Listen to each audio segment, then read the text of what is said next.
Stabilize! No touching!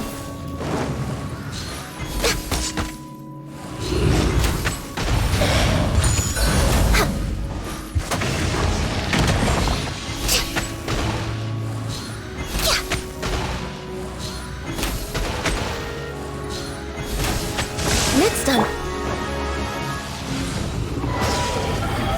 Solidify!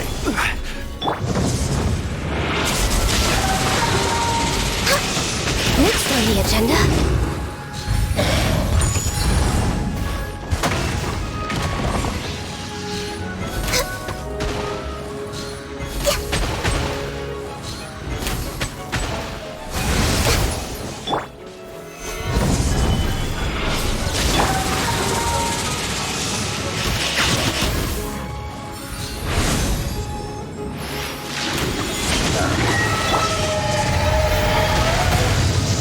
Stabilize!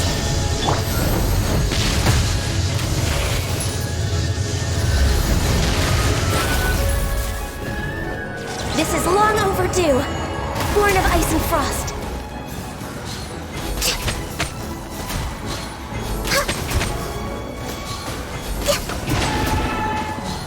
We're way behind schedule. Access denied.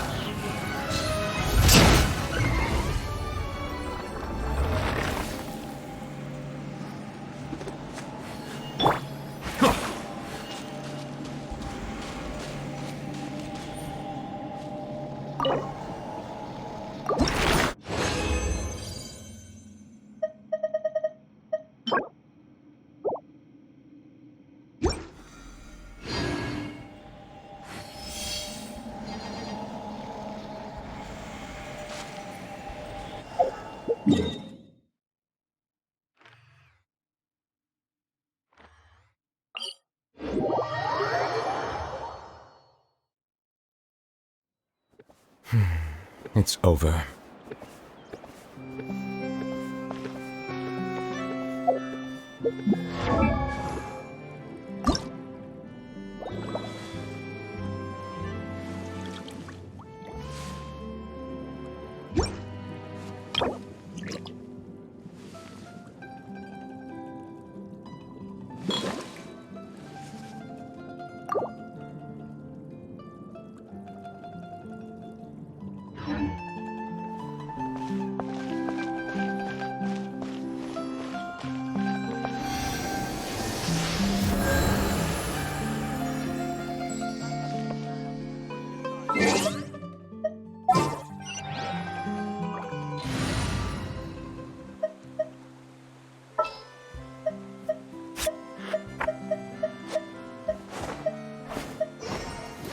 There's still a long road ahead.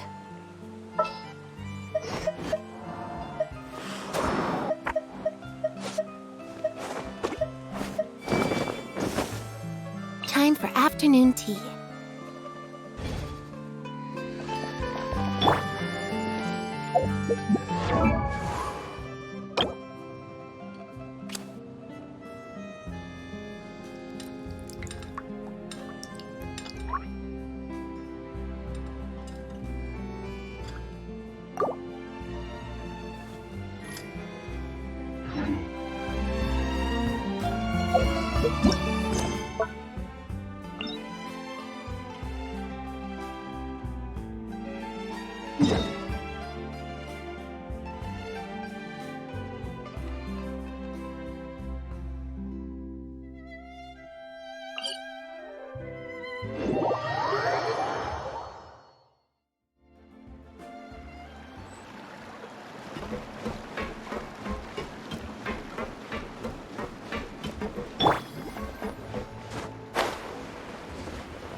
Yep, there's the room, and it's empty and waiting for us as promised. Navia is such a good person. Now that the serial disappearances case has been solved, No one's going to come after us for anything. Even without Silver standing guard, we can just completely relax.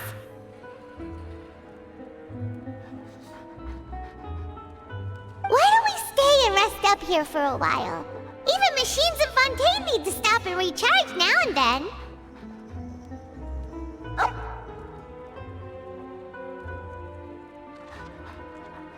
Oh, come on! This place isn't that bad. Besides, how often do we get to stay in an actual base? Oh, fine. Remember that detective story Paimon read before? Well, the author is about to release a new book, so Paimon wanted to buy it as soon as it came out and have a quiet place to read it.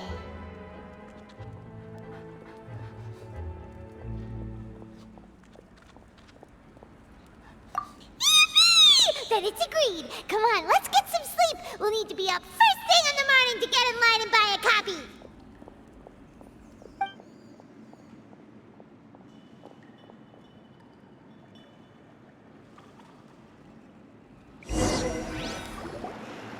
Paimon didn't expect that style at all. Even though it's a detective novel, it's also like a social documentary. Whew. It's actually pretty good.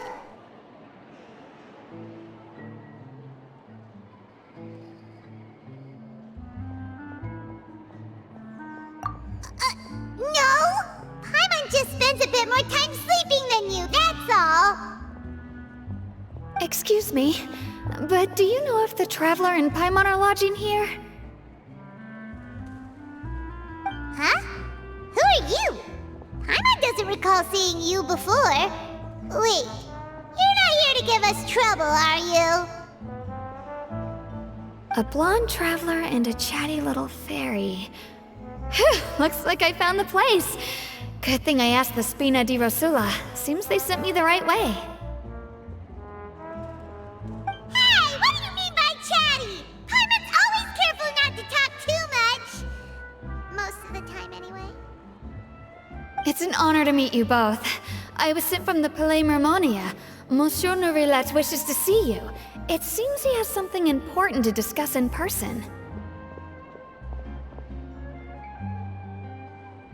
Nourillet? He wants to see us again already?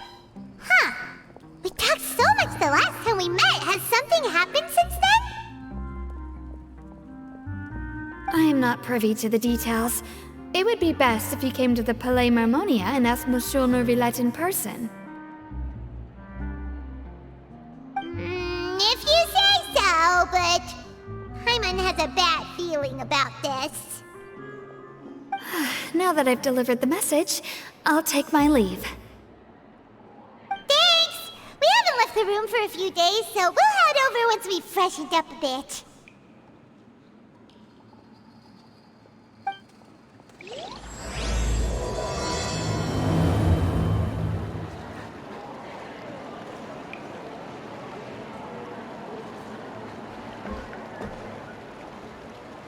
Say what you mean.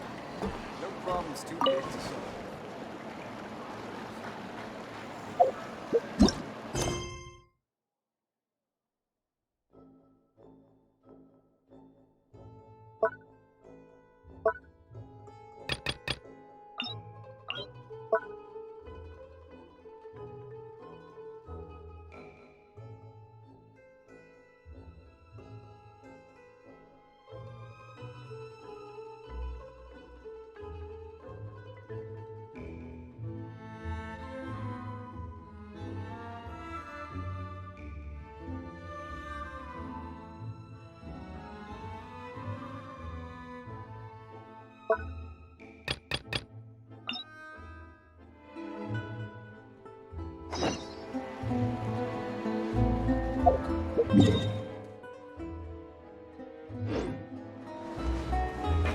Finally on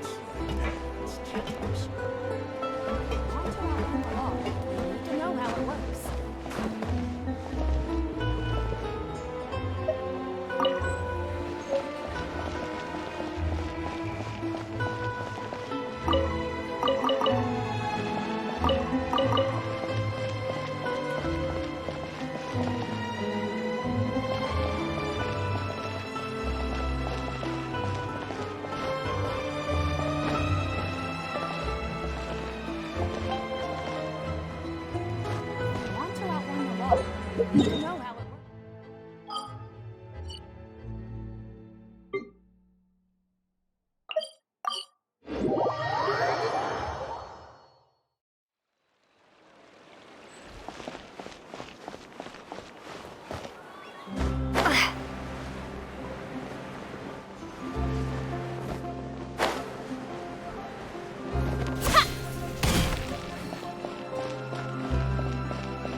darling. No way! I'm not guessing. We're always running into her. What's she doing this time? Oh, looks like street interviews. Paimon has a funny feeling that we might be in for an interesting time if we go check it out. Shall we?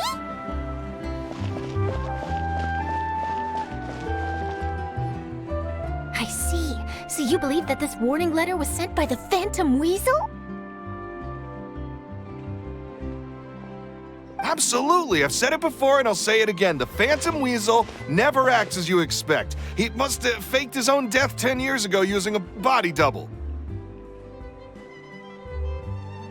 Now that he's back, I'm sure the guards who worked on his case back in the day are in for a headache, but however this turns out in the end, the one thing it won't be is boring. Couldn't agree more. As a journalist, I'm gonna get a lot of mileage out of this one. Thank you, sir, for your time. Now, whom should I interview next? Huh? Hey! What a coincidence! Fancy meeting you here. Perfect timing. So, the Phantom Weasel's latest warning letter. What are your thoughts? Yeah, this is the first time we're hearing of this one. Could you clue us in? Huh? Oh, sorry. Yes, this case is from a decade ago. I guess you wouldn't know about it. Well, not to worry. You're in good hands because I'm a professional. The story goes like this. 10 or so years ago, a phantom thief became active in the court of Fontaine. Known only as the Weasel, nobody knew his true identity, and the authorities never managed to catch him. Wow, cool! He sounds like one of those mysterious night burglars that you read about in novels. Precisely. Well, except the part where they actually have a good reputation. Our Weasel targeted whatever people held dear, and no one was safe from his predations.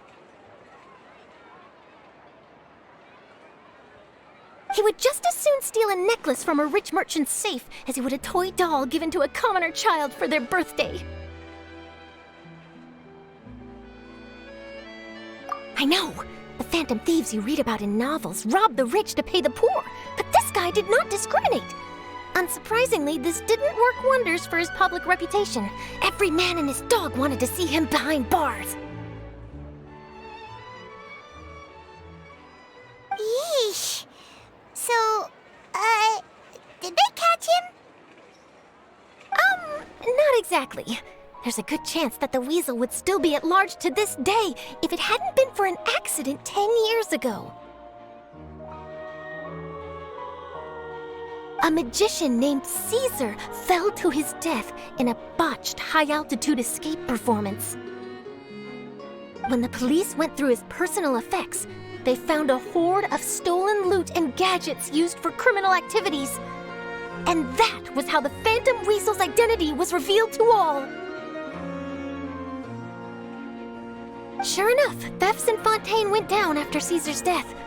But today, 10 years on, the notorious thief has once again issued one of his warning letters and pasted it on the gate of the Opera Epiclese for all to see. I had to squeeze through the crowd this morning to get a photo as soon as I heard. Here, it's this one.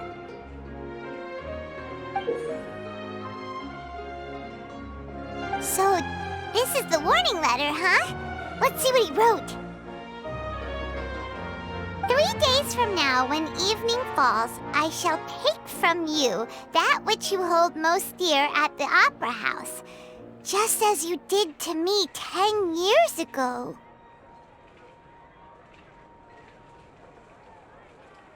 This is, without a doubt, a clear declaration of criminal intent.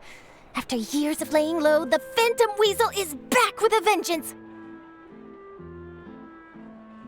What once seemed like an open and shut case has been blown wide open again. But why has he reemerged now? And what does he want? I sense an epic scoop, and I'm going for it.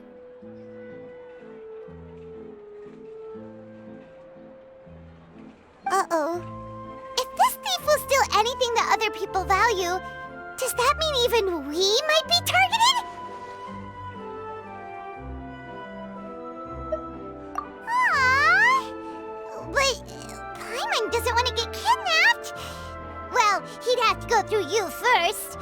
You would stop him, right?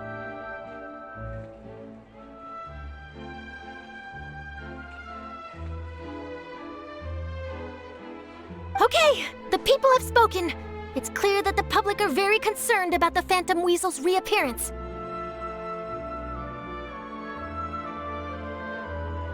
Let's see, I've got a photo of the letter, my interview notes. Yep, that should be enough to form the skeleton of my article. It does feel like something is missing, though.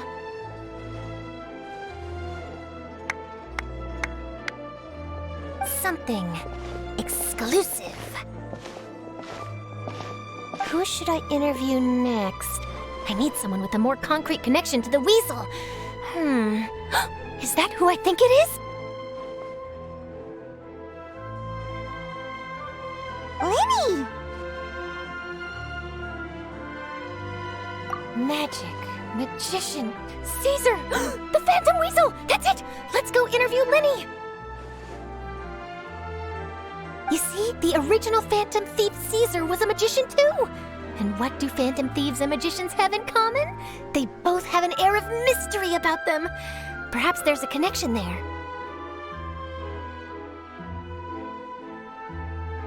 Are you serious? What sort of a deduction is that? Oh, relax!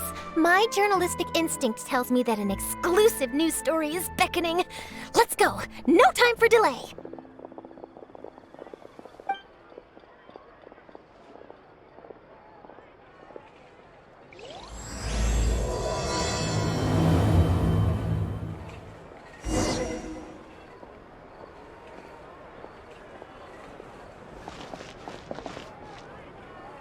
No way! I'm not guessing.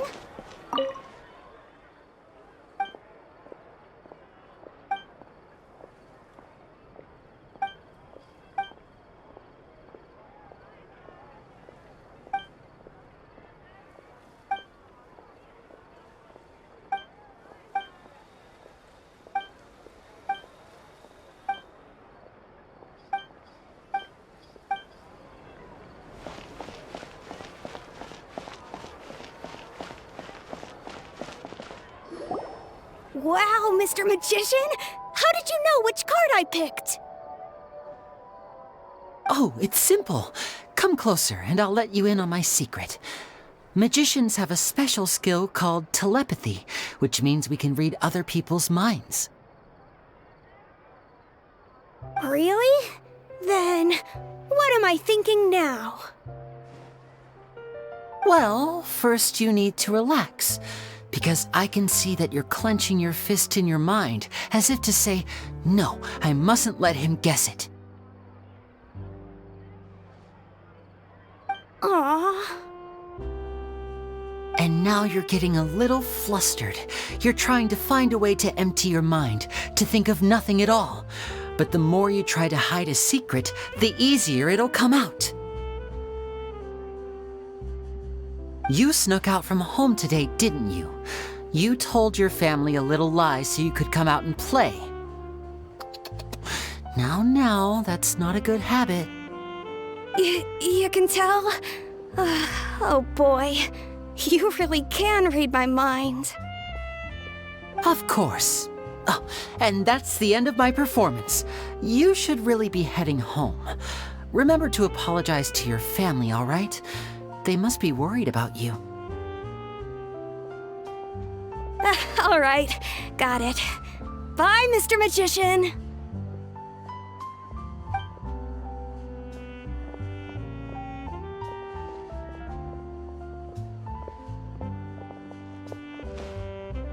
Hey, Lenny? Why, hello. We meet again. Are you looking for me? What's the situation? Well, why don't you guess, Mr. Telepathic?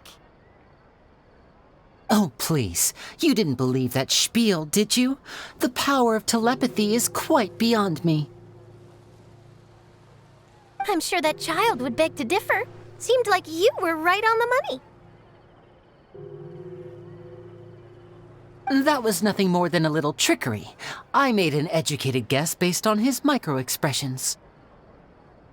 That, plus the fact that he was the only kid here without his parents, and he looked as guilty as sin. He made it easy for me. You guys, on the other hand, let me guess. Don't tell me you're here for the Phantom Weasel, are you? Wow! Got it in one! Is this more of your trickery at work? Wait, really? No trickery this time. It was pure luck. His warning letter's been the talk of the town, so I figured that maybe you were asking around about that. Bingo! I plan on writing a column reporting on the latest news about the Phantom Weasel. So, Lenny, what are your thoughts on this infamous thief's reappearance? To be honest, it makes me angry. Angry? Why? You read his letter, right?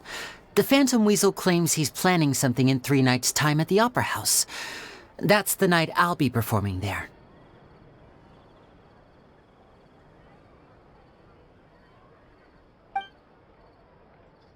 Huh. What are the chances? Wait a minute, you don't think he's after you, do you? Well, if he is, then his warning is clearly a direct challenge to me personally. And if he's not, then it's still going to be a huge headache for me.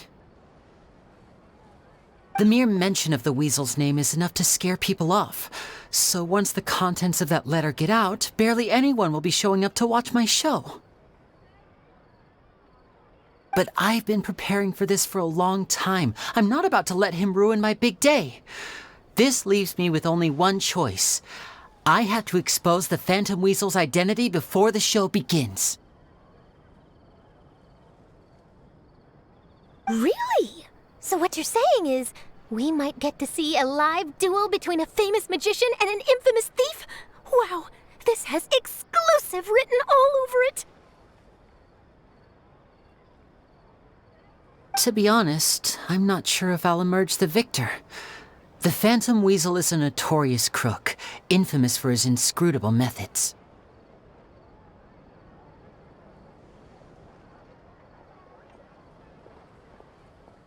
You're being far too modest, Lenny. I think your magic tricks are even more inscrutable than those of a thief.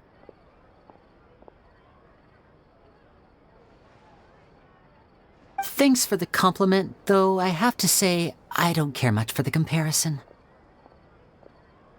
A lot of people liken magicians to thieves because we both have the ability to make things disappear without the person noticing.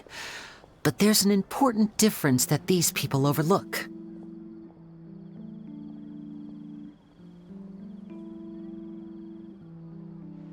Allow me to demonstrate with a quick magic trick. Here, I have a flower, just an ordinary flower that was picked not long ago. Watch it carefully now. 3, 2, 1.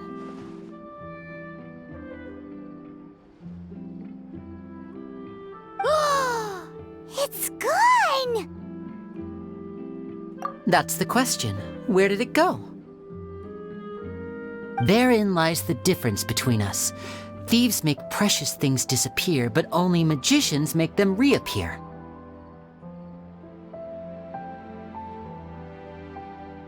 If I could now invite you all to check your clothes, there might be a surprise in there somewhere.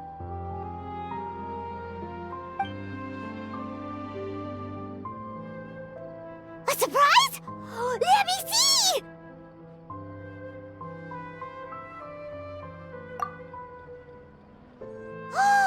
It's right there! But how? You haven't moved this whole time! What an outstanding trick!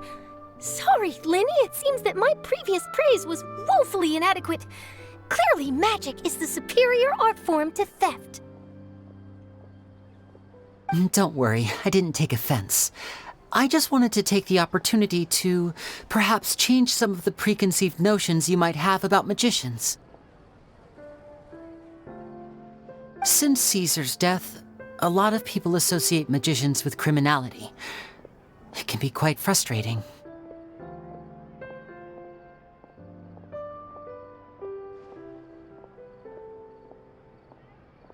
I can imagine. Coming back to your trick just now, might I presume that you are well versed in floral symbolism?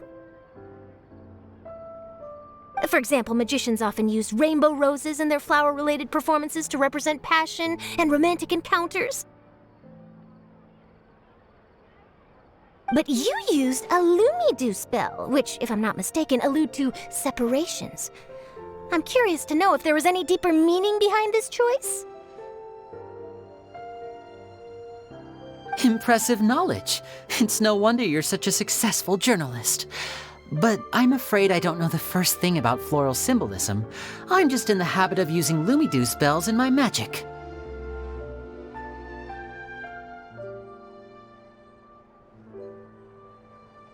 It sounds like something I should look into, though.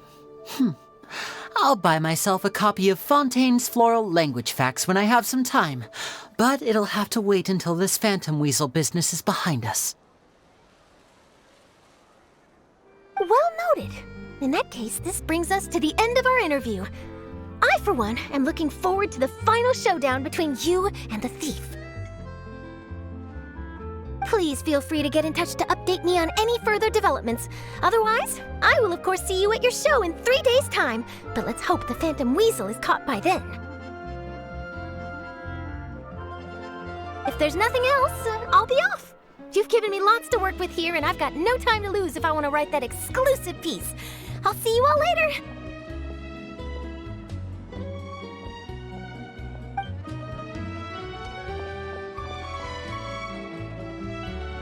So, Lenny, are you gonna tell us how you did that flower trick now? I'm afraid that's my little secret. Aww. Well, magicians are entitled to their secrets. But Paimon's really itching to know how it's done. You feel it too, right? So itchy!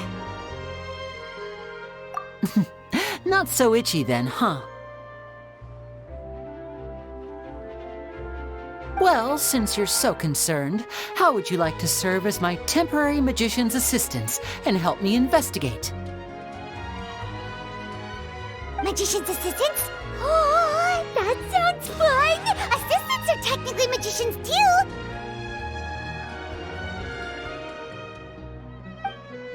Also, it'll bring us one step closer to figuring out how that darn trick is done! Shall we go for it?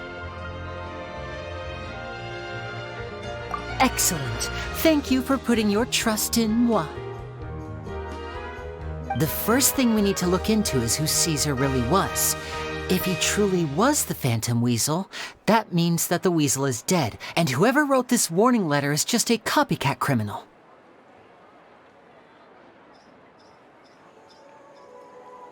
But if he wasn't the weasel? Well, that'll make things more interesting. It would mean that the weasel lives, and he's been laying low all this time in some corner of Fontaine. And if we're investigating Caesar, his fiancée Gemma is a good place to start. Word is that she visits the cemetery often, so I asked Lynette to wait for her there. We should make a move. Let's go and rendezvous with Lynette.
You took your time.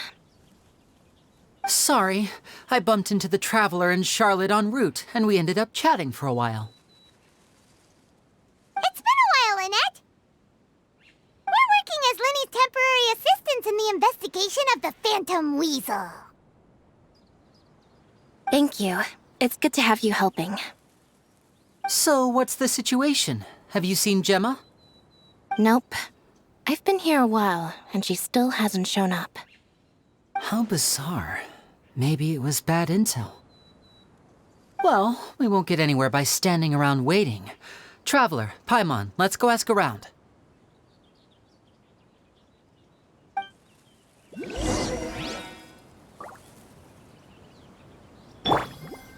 I'll wait for you here and see if Gemma shows up.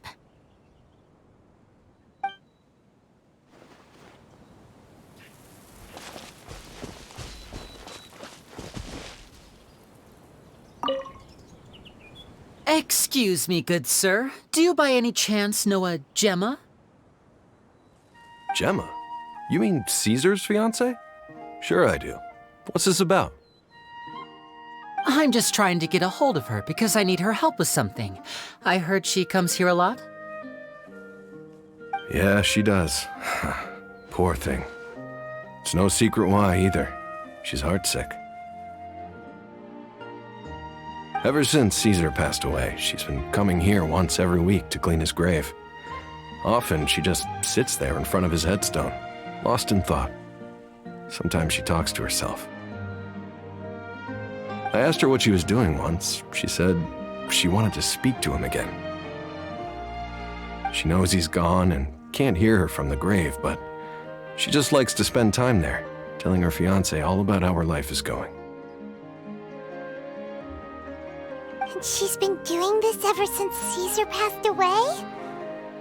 Oh, so 10 years. Wow. Their love must have been really strong.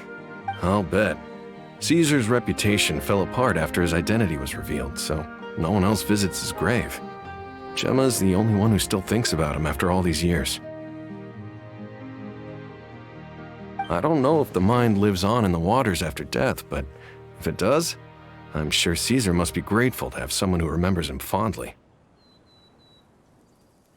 If I'm honest, I think this is all so unfair to poor Gemma. Her fiancé was a low-life crook. He doesn't deserve someone like her. Anyway, all of that said, she's running later than usual today. Normally, she'd be sitting in front of his grave by now. I wonder if she's okay. Well, that's everything I know, I'm afraid. You might have more luck asking some other people. All right, well, thanks for sharing all of this with us. We'll keep asking around. You're welcome. I just hope she'll be able to move on one day.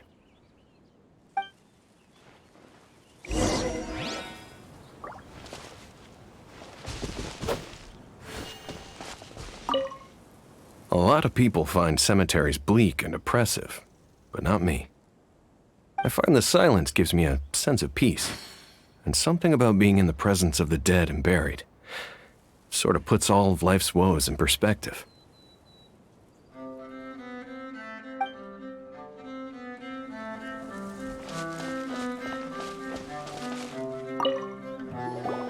Did you hear the news? They're saying the Phantom Weasel's back. You're kidding. Wait, isn't he dead? I don't know anymore. All sorts of news flying around nowadays. I can never tell what's true and what isn't. But what if, just hypothetically, I mean, what if this weasel's the real deal and Caesar was framed?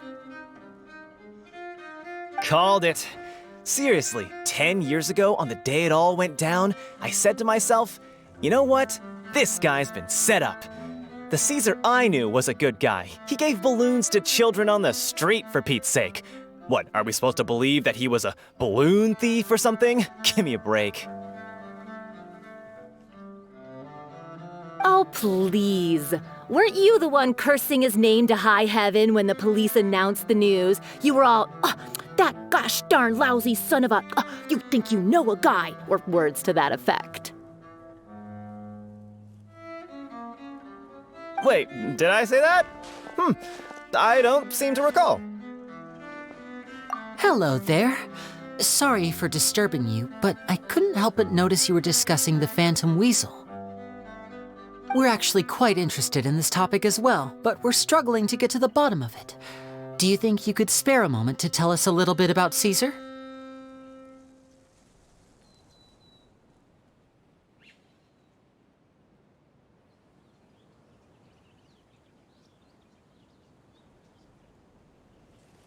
You've come to the right people.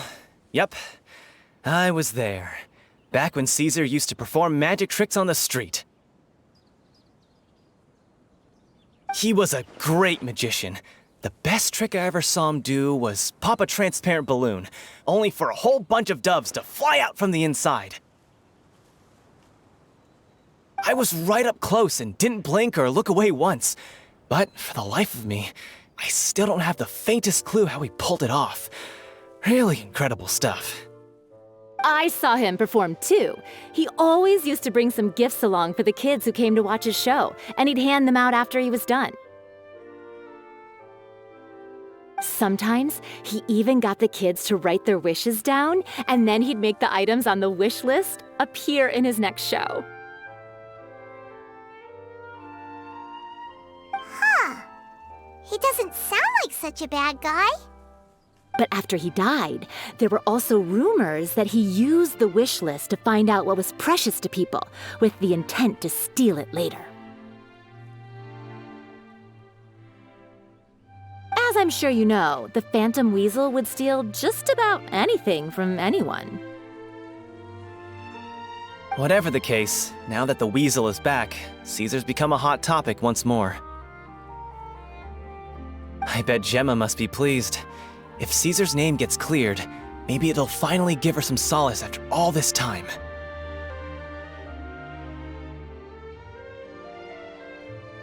Oh, speak of the devil. That's her over there. If you've got any more questions about Caesar, she's definitely the one to ask. So that's Gemma. Is it just Paimon, or does it look like something's wrong? Wait, it looks like she's injured. Come on, let's see if she's okay.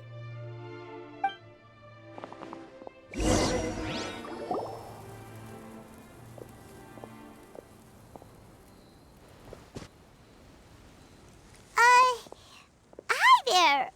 You're Gemma, right? Who's asking? Don't be afraid, we mean no harm. It looks like you're injured. How bad is it? Thanks for your concern, but you didn't answer my question.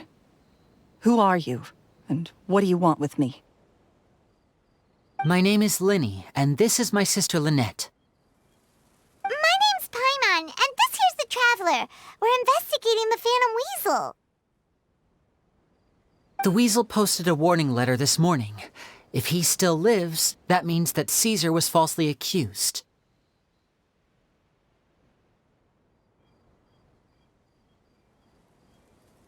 You knew Caesar better than anyone else. So if you're willing, we'd love to hear what you think about all this. I promise you can trust us. We won't hurt you. In fact, we'll do all we can to keep you safe. I never believed that he was the Weasel. Huh. I suspected as much. Okay, so going back 10 years, do you remember anything strange in the weeks leading up to the accident? Did Caesar have a falling out with anyone, for instance? No, not that I know of. Got it. All right, sorry for disturbing you. If you don't have any more questions, please leave. I want to be alone with him.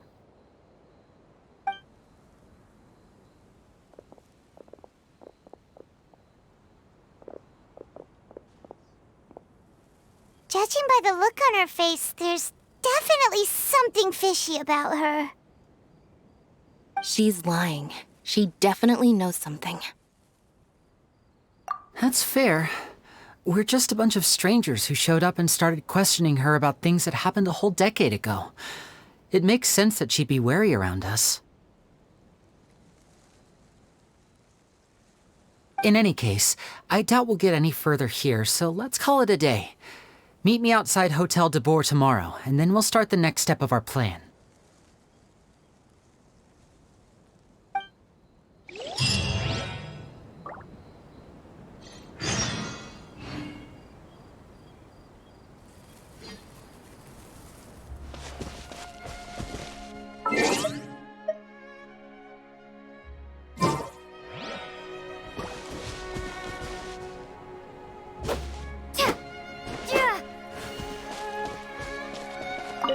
Oh, Caesar. Were you or weren't you the Phantom Weasel?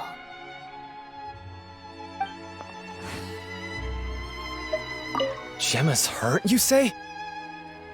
Now that you mention it, I did see her getting into a heated argument a while back.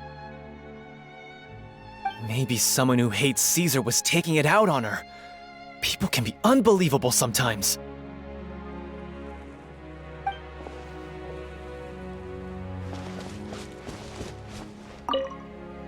A lot of people find cemeteries. I find the silence gives...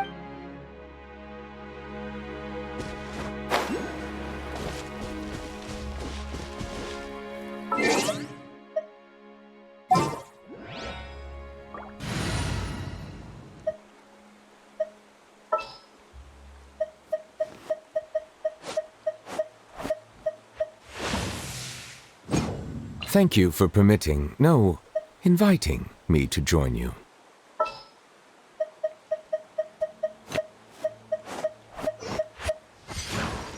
I'm here.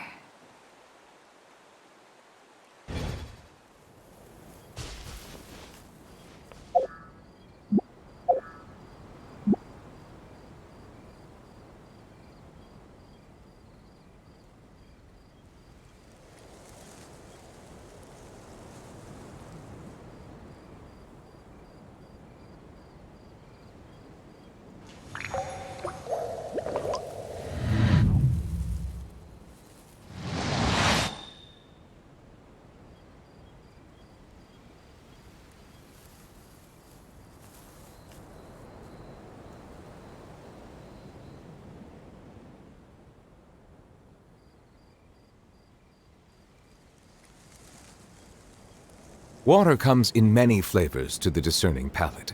Mondstadt's water is crisp and pure, while water from Liyue has an enduring aftertaste. In Inazuma, the water possesses a depth of flavor unlike any other. Sumeru's water, meanwhile, has a rich and complex flavor profile, but it must be savored patiently to fully appreciate it.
born of ice and frost.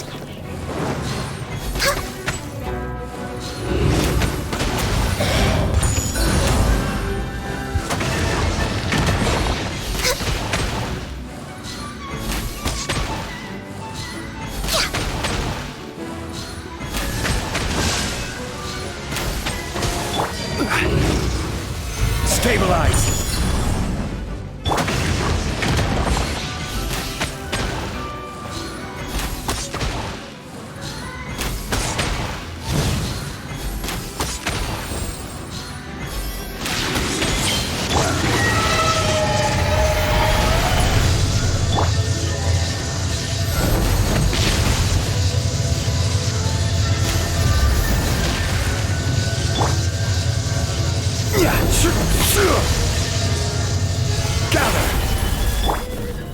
No touching!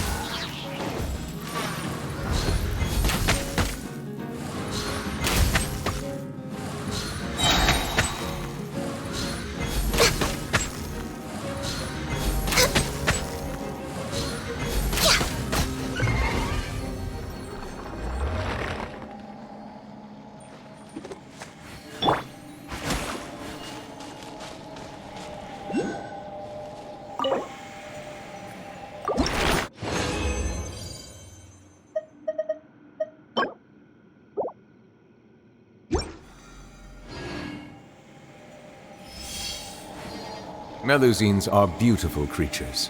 They are the pride of Fontaine. Be sure to befriend them and cause them no harm.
Ad Astra Abyssosk. Welcome to the Adventurers Guild. Thank you for completing today's commissions. Here is your reward. Adventurer! Think you can last a round against me?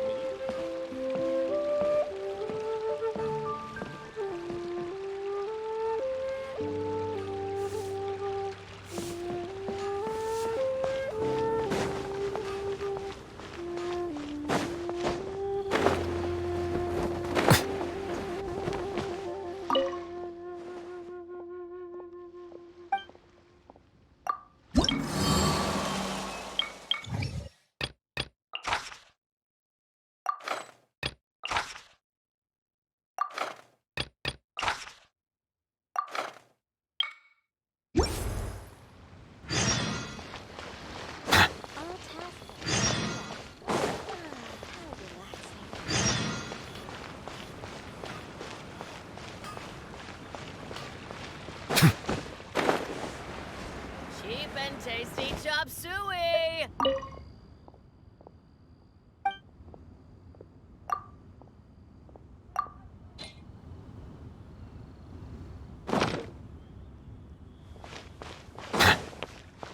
Listen, should I try something new at the One Min restaurant?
stomachs.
be true, what I've heard?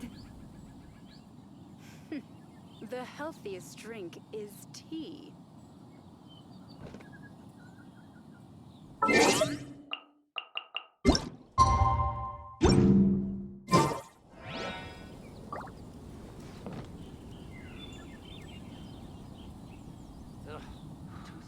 Wine is a healthy drink. Could it be true, what I've heard?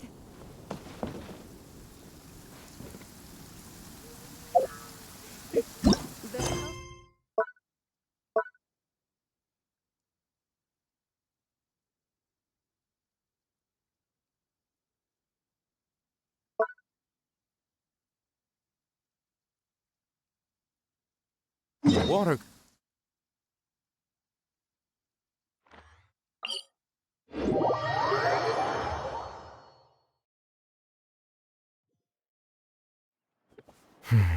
It's over.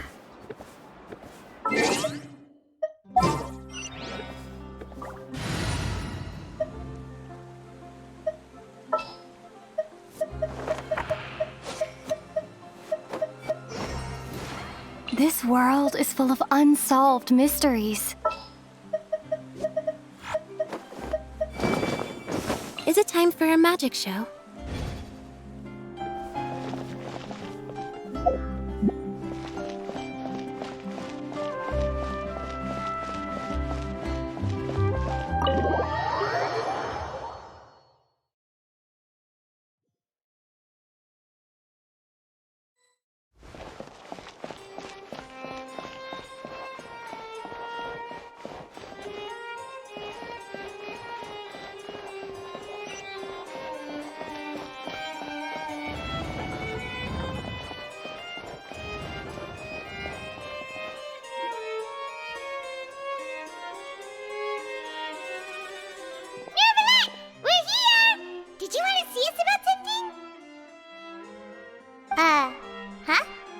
Why were you just standing there?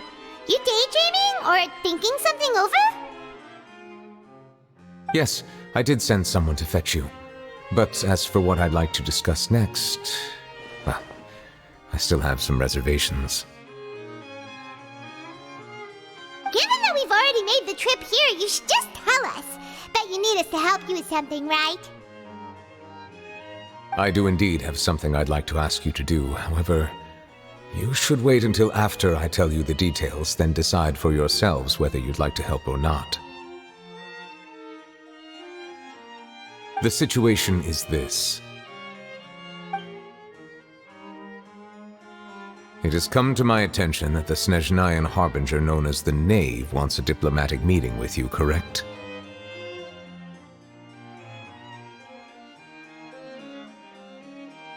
I heard that she was originally from Fontaine, but for her to suddenly arrive here and abruptly request such a meeting like this...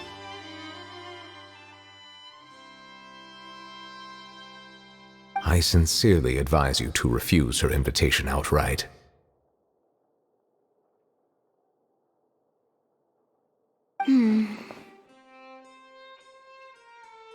I'm sure you're aware that her purpose is most likely related to Child's recent predicament. We convicted one of the Snezhnayan Harbingers in a court of law, but we have yet to provide any form of detailed report on the matter. This does indeed provide an opportunity for Snezhnaya to put pressure on us.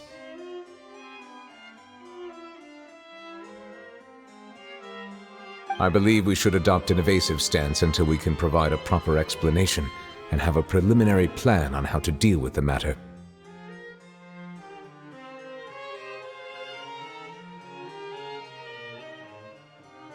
No, we shouldn't.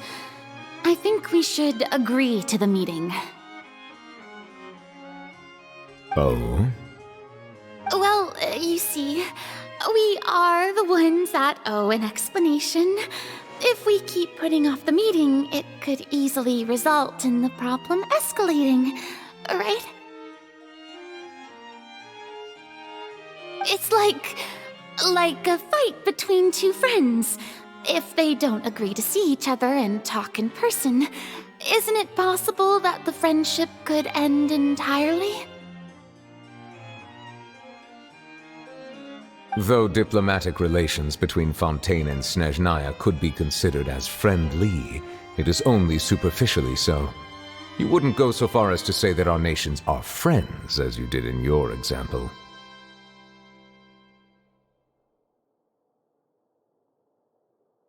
It was just an analogy. An analogy, okay? Moreover, even if we were to talk in person, if we don't have sufficient information prepared, it is quite possible the result wouldn't be restored relations, but a complete falling out.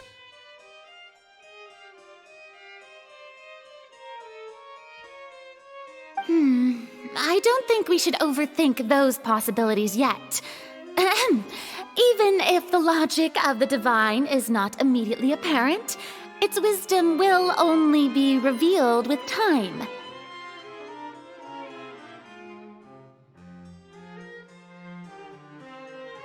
Besides, you'll be at the meeting.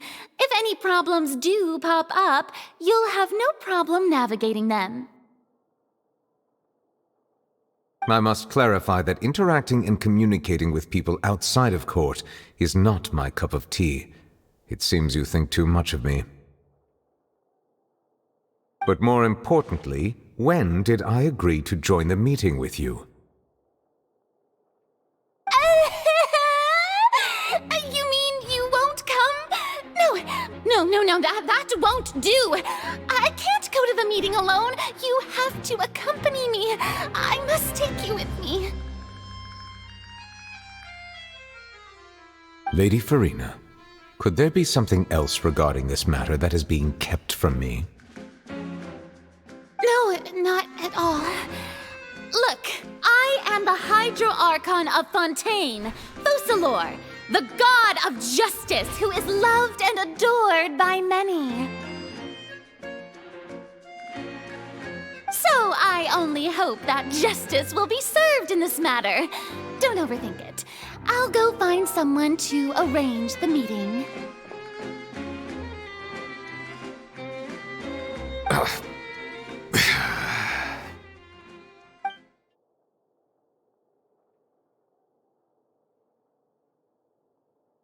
Though it could officially be considered a diplomatic conference, I prefer to see our meeting today as an ordinary tea party.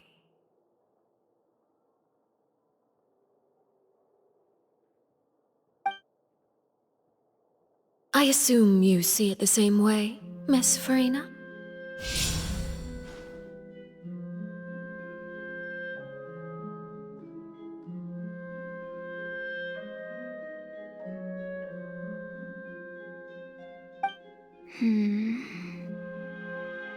Lady Farina?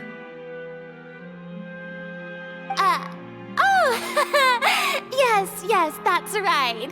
Just like you said, a tea party. I should thank you for providing the pastries. They look delectable. To make this tea party even more lively, I've invited someone else to join us today. It's a pleasure to meet you, Monsieur Neuvillette. I was born in Fontaine, so naturally, there's no need to introduce the nation's revered Eudex to me. Hello. The pleasure is also mine. First, I would like to thank the two of you. I'm often away on business outside of Fontaine, and I'm told that the children of the House of the Hearth have been well taken care of by you.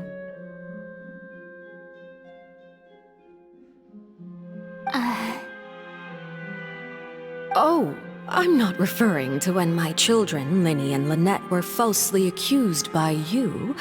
Please don't misunderstand. The children of the House of the Hearth are often misunderstood, perhaps due to the reputation of the Fatui. There's no getting around that.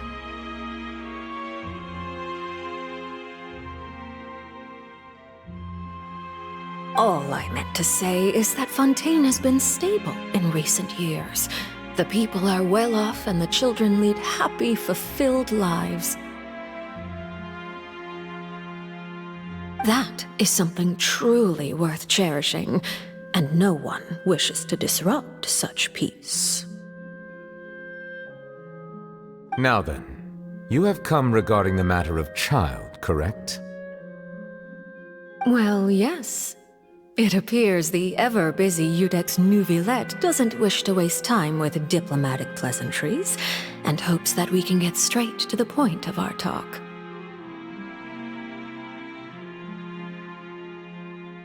Yes, as you surmised, understanding child's situation is indeed one of the goals of this trip. As we are both diplomats from Snezhnaya, as well as Fatui harbingers, Child and I have always been colleagues. Were anything to happen in Fontaine, each of us would serve as the other's attorney to resolve the issue. So now, in my capacity as his attorney, I request that Child be turned over to Snezhnaya. We have a responsibility to cooperate with Fontaine and resolve what has happened to him together.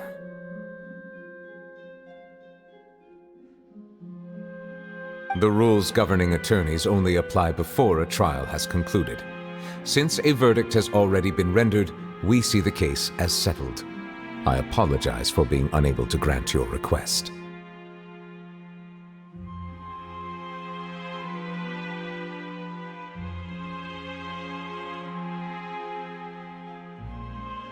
An outright refusal. Very well. I respect all the rules of Fontaine's courts, just as I respect you as Chief Justice. Okay, why don't we back up a step? You don't need to transfer Child to us. I only request to enter the fortress of Meripede to see Child and confirm his condition.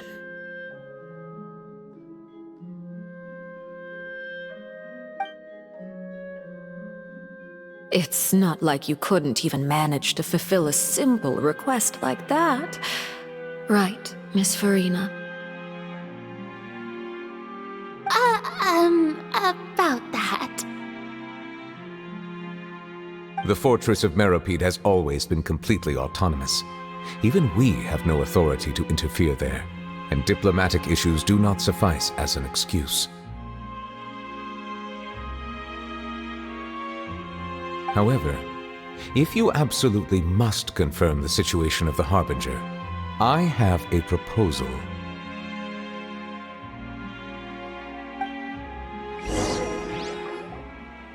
The knave showed up already?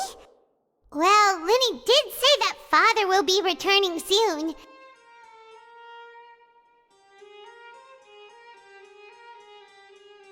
We didn't even know that Linny was from the House of the Hearth at the time, so we kinda overlooked that information.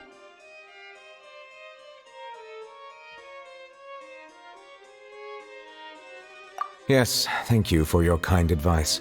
I'm well aware of the situation. I also noticed that Lady Farina acts a little odd and unnatural whenever I bring up matters related to the knave.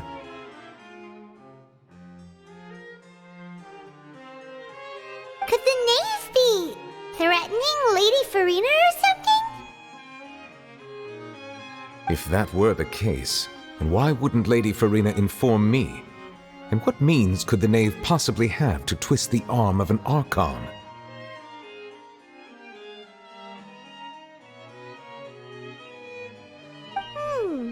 So maybe that's not very likely. Even though Farina can act a little weird at times, she's still an Archon.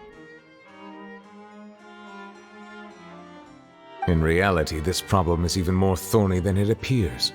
According to reports from the Fortress of Meripede, Child recently disappeared under mysterious circumstances.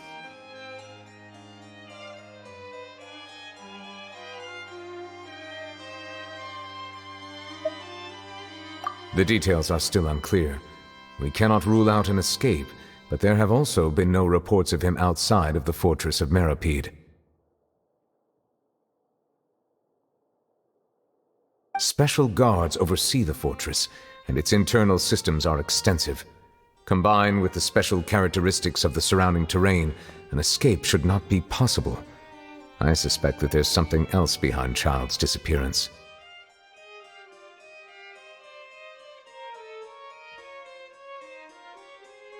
I was only willing to share this information with you because you are friends of Child, and it is my duty to see justice done. So this is what you wanted to see us about before.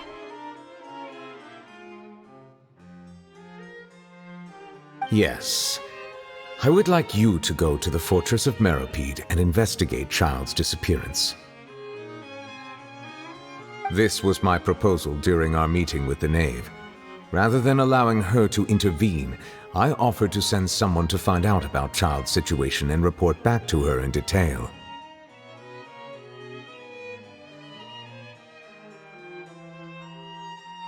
The Knave did not seem satisfied by my proposal, but she still agreed to go along with it for the time being.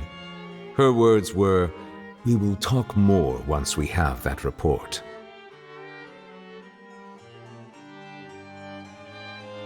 So that means we bought ourselves some time.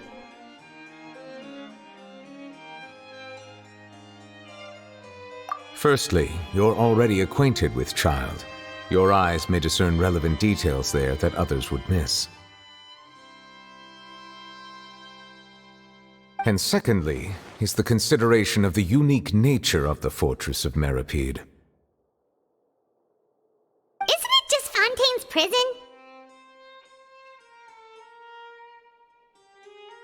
I would not define it so crudely.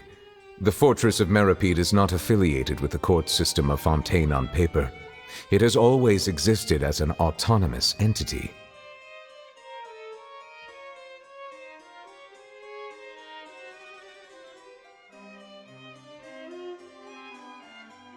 Early in Fontaine's history, criminals were punished with exile, not imprisonment. Even today, sentences against convicted criminals still include exile, just as before.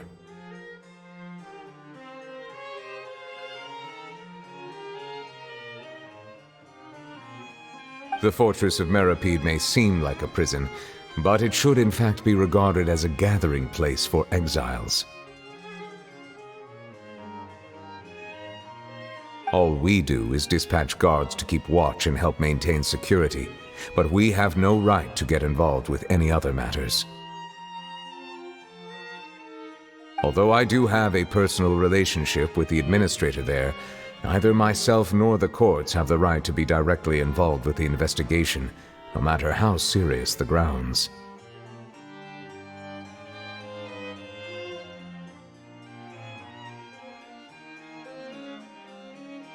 Oh, Paimon gets it now. That's why you need us to conduct our own investigation as a third party, right? Correct. I will arrange false charges against you so that you may secretly investigate inside the fortress during your detention. This will save us a lot of unnecessary trouble.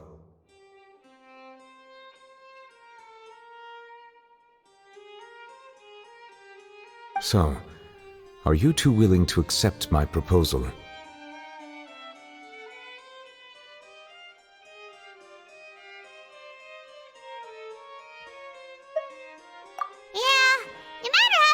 It seems we're the best choice. Alright, we hereby accept this difficult task. Reluctantly. You two have my sincere thanks. This matter is of critical importance to Fontaine's current situation. Also, I hope that both of you can keep this operation a secret. We will rendezvous at the Fortress of Meropide's entrance on Erinius once you've prepared yourselves. I will arrange for someone to take you inside. Prepared ourselves? Is there something we need to prepare? Perhaps you could enjoy a good meal and have a nice bath. I'm afraid that living conditions inside the fortress are nothing like those on the outside world.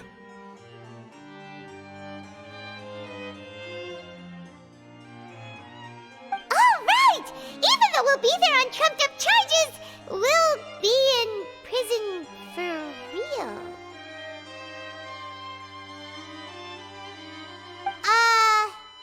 On second thought, is it too late to back out? Please do not worry. Since you are sacrificing both your time and quality of life for the sake of delivering this report,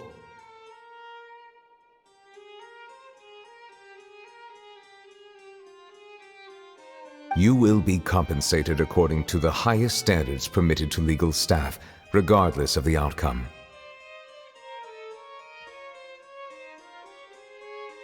Now that's more like it! Come on, traveler, let's go eat the best meal we can find! We'll eat so much that we won't need to eat another meal for a whole month! You're a treat. Are you leaving now? In that case, please take this cake as a token of my personal gratitude.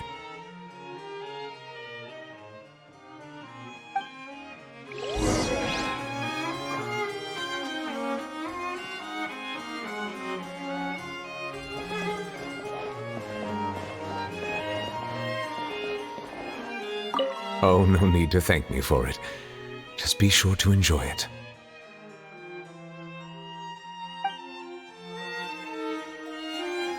Oh, no need to thank me for it. Just be sure to enjoy it.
That cake was pretty good.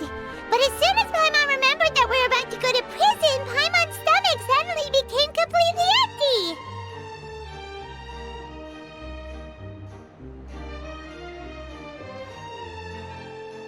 Now that Paimon thinks about it, we've always been super careful ever since we arrived in Fontaine.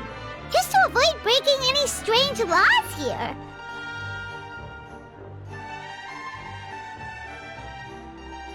But here we are, about to willingly send ourselves off to the fortress of Meropide. Maybe this is what they call fate. Let's just try our best to investigate everything quickly once we get there. Paimon doesn't want to stay in prison too long.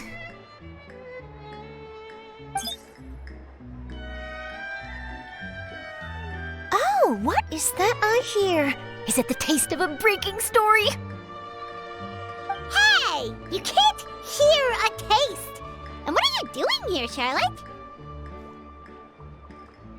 Oh, don't remind me. I invited an eyewitness to a case to eat here, and I was planning to get some great material out of him.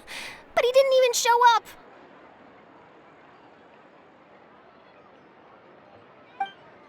Calm down, calm down. This is nothing new. As a journalist, you should be used to this by now. As long as you can score some juicy tidbits from the traveler, you might still be able to recover the cost of the meal.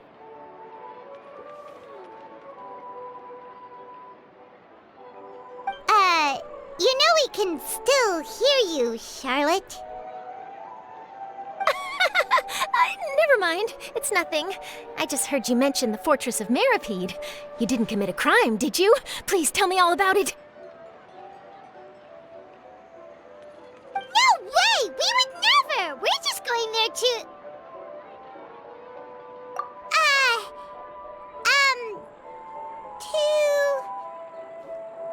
Oh no, Paimon almost forgot that Neverlet told us to keep it a secret!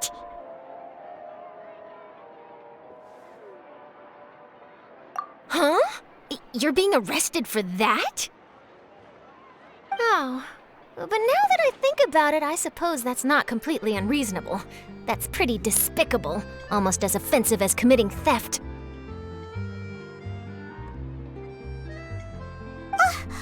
You mean Paimon really did something that serious? Sorry, Paimon really messed up. Well, in that case, it's nothing particularly newsworthy after all. Oh, how disappointing. All right, there's still a chance. Since you're going to be at the Fortress of Meripede, would you be willing to help me gather some material for a story? About that, Paimon doesn't think we'll have any time. Oh, it's nothing difficult. All you have to do is think of a way to get some time face-to-face with the warden of the fortress. He was awarded the honorary title of Duke in Fontaine. Sounds really cool, huh? Only those who have made significant contributions to the nation have been conferred this title. It's incredibly rare.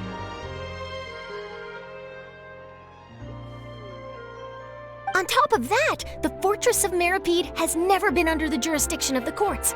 Practically nobody, including journalists like me, knows anything about the person in charge there.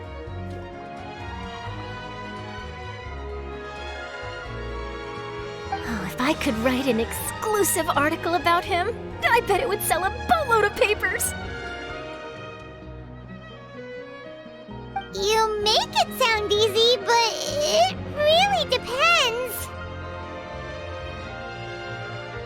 Of course, I wouldn't ask you to do it for free, so this meal is on me.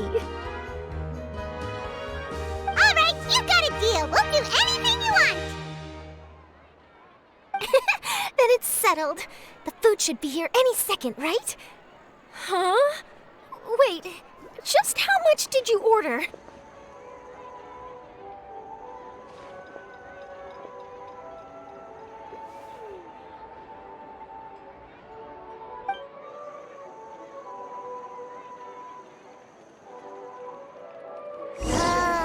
Paimon's so full. Well, guess we have nothing to regret now, so let's get going. Wait. Paimon just said something really ominous, didn't she?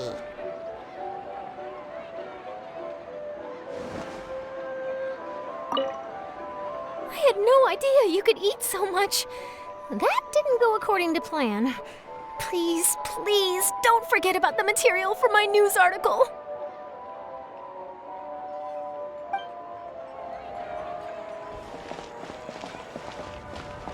Copy is life.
All right, Nervalet, we're ready. Is this where the entrance is? You have come just as promised. Yes, this is the one and only entrance to the fortress of Meripede from Irenaeus.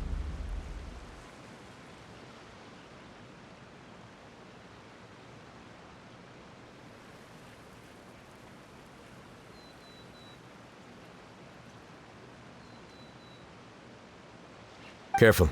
You may want to step back a bit. Whoa! So you have to go down from here? Is the prison underwater?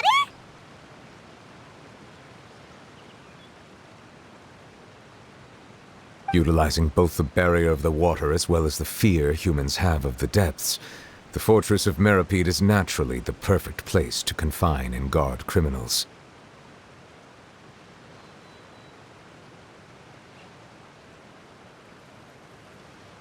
But do not worry.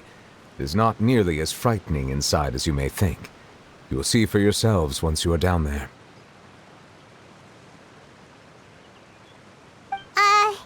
Paimon hopes you're right. Don't know about you, but just thinking about being at the bottom of the sea like that gives Paimon the heebie-jeebies.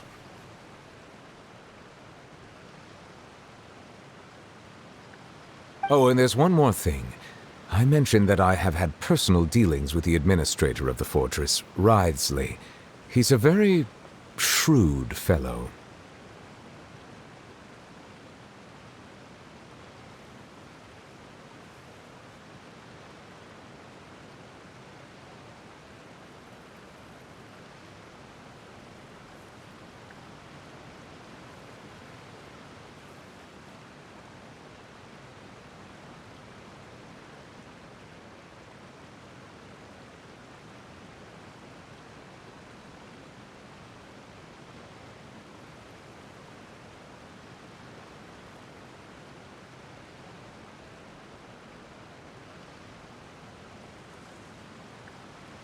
Yeah, we heard about him too. He's that Duke, right? Correct. He is the highest-ranking manager of the underwater prison. Even though you are going there to investigate at my behest, it would behoove you to avoid any confrontation with him or any of his subordinates.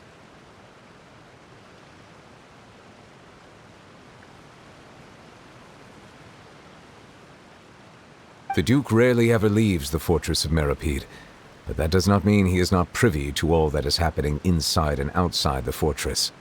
He is quiet, but not unaware, so please bear that in mind.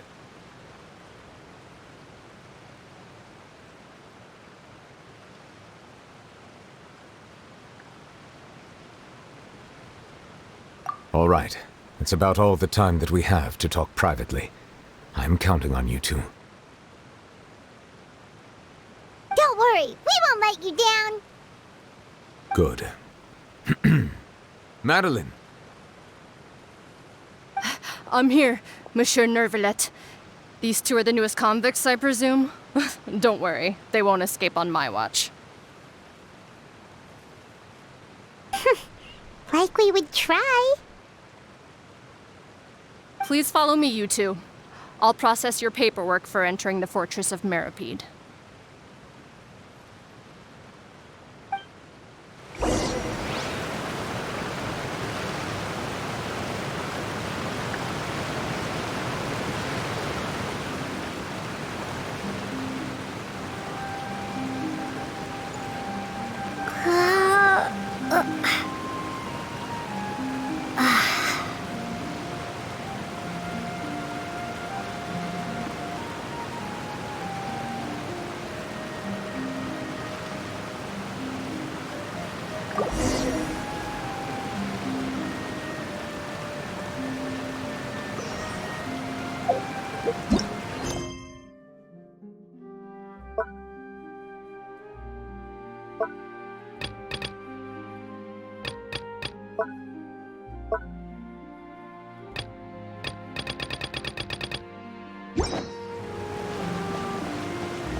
water now? Huh. So this is what it feels like to be a criminal in Fontaine. You two seem to be taking this pretty well. It's rare to see convicts in such a good mood.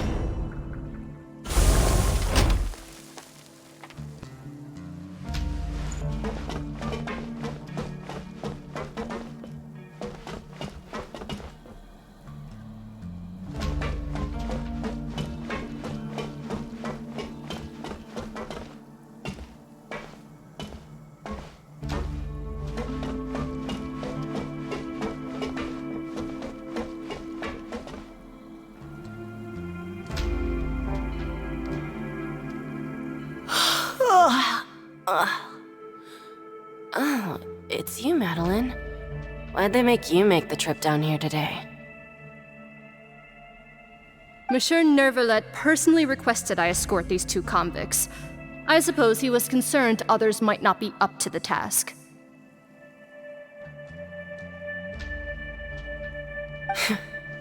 Well now, aren't you the lucky one? Must be nice to be on good terms with the big shots like the Chief Justice. The only people I get to see every day are the new inmates. Well, have you tried service with a smile? Who knows, it might help your professional reputation. Yeah, right. As if. Every criminal comes through here looking miserable. How can I smile with such a toxic work environment?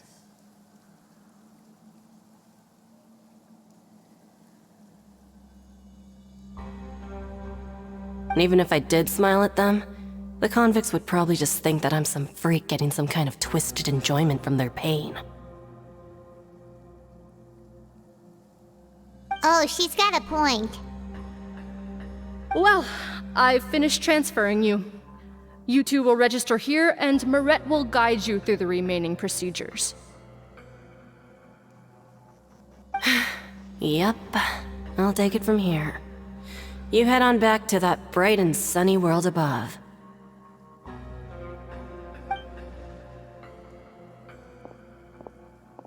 Okay, let me see.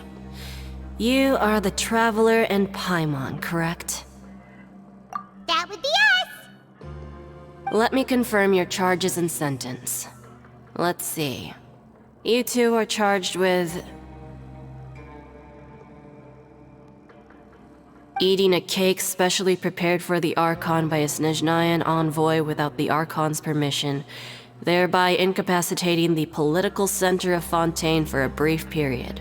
Sentence: 45 days?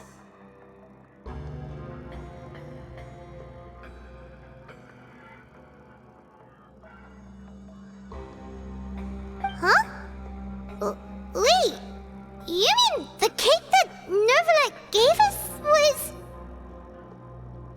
Just looking at the charges, it seems you two are capable of causing some serious trouble. And considering how fond Lady Furina is of sweets, this crime is tantamount to trying to assassinate the Hydro Archon herself.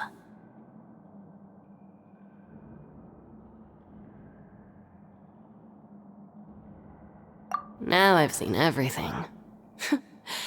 Anyway, we still need to finish processing you before you can enter the Fortress of Meripede. Please stand in front of the board over there. I'll take your mugshots with my camera. Oh, all right! But be sure to catch Paimon's good side.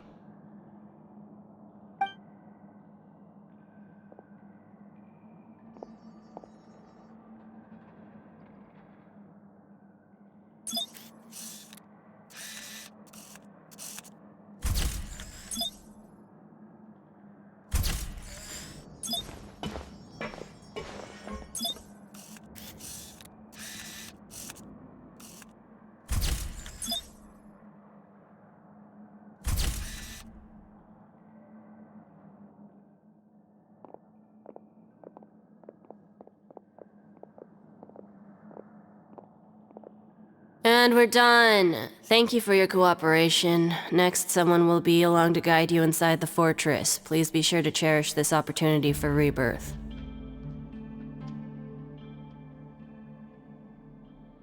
Huh? Rebirth? Isn't that a little much? We're only gonna be here for 45 days! You two are the new inmates, right? Follow me. Oh, okay! Paimon is Paimon and this is the Traveler! Save it. Not like I'll remember your names. Move it.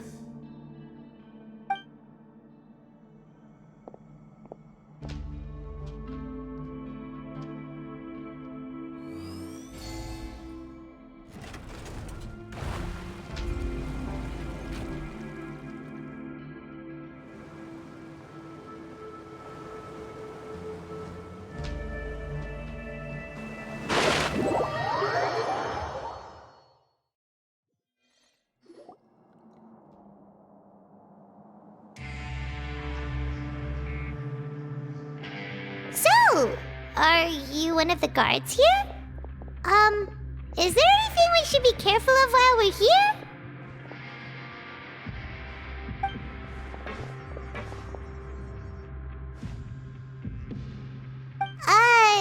Did Paimon already ask something she wasn't supposed to?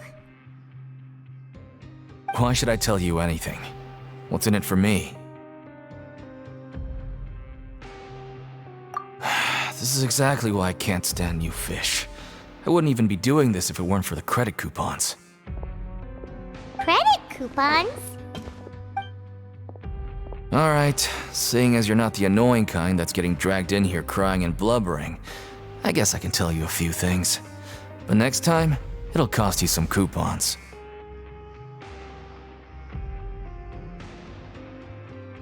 Mora means nothing here. Here, we use credit coupons. Coupons can get you almost anything in the Fortress of Meripede. Desires? Fulfilled. You want power? No problem. Coupons can even change fate itself.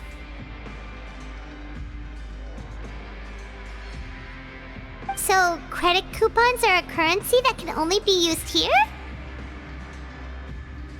It's not as simple as that. Like Moret said, everyone gets a chance at rebirth.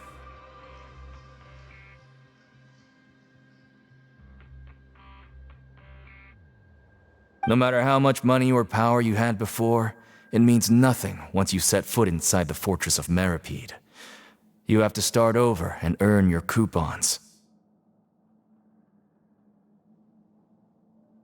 Everyone starts from the same place, and you have a chance at a new, less terrible life.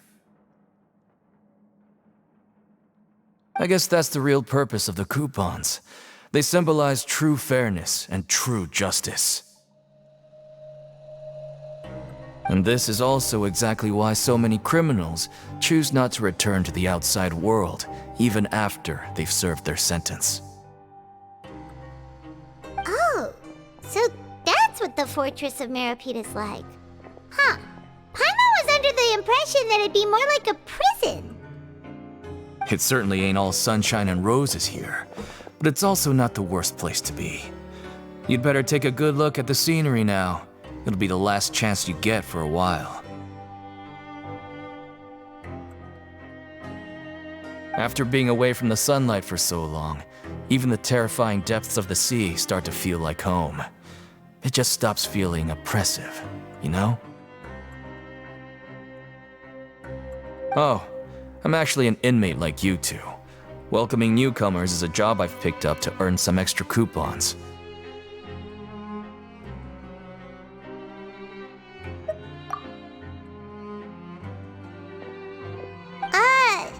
Why aren't you answering us again? I've told you enough for free. Any more info is gonna cost you. So all you care about is Mora! Wait, no. Coupons? Almost there. It's down through here. Your turn to give it a try.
So, we're going even deeper now? Just how deep down are we? It's like a metaphor for your previous life, isn't it? Our lives weren't that bad.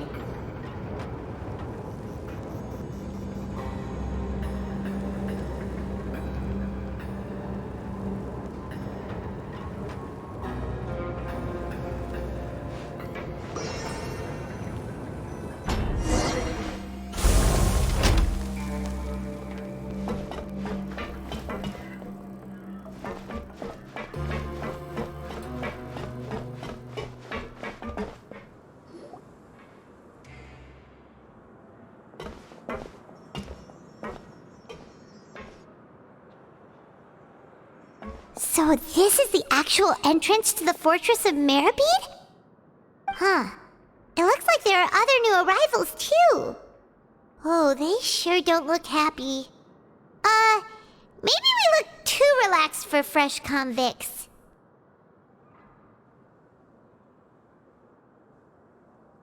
Oh, right. We're on someone else's territory now.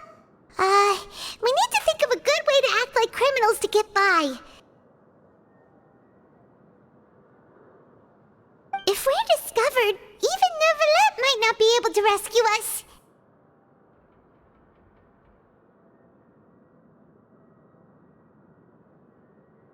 Hey! Don't scare Paimon! Oh, Paimon's not ready for all this!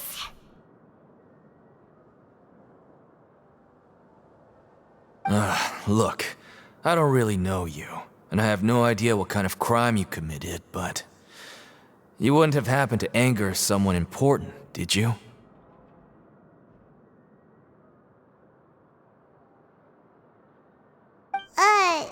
Someone important? Paimon doesn't think so. Wait, why are you suddenly trying to talk to us now?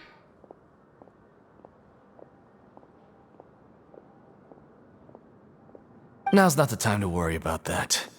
Anyway, it's over there, so you just go on over there by yourselves. I've done my job, so good luck.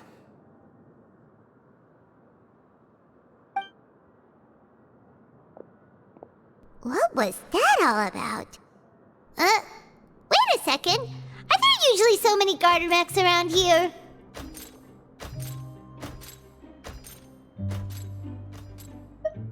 They're already onto us?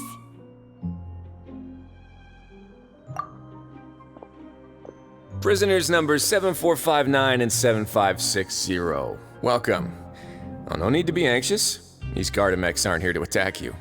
In fact, they're here as your honor guard.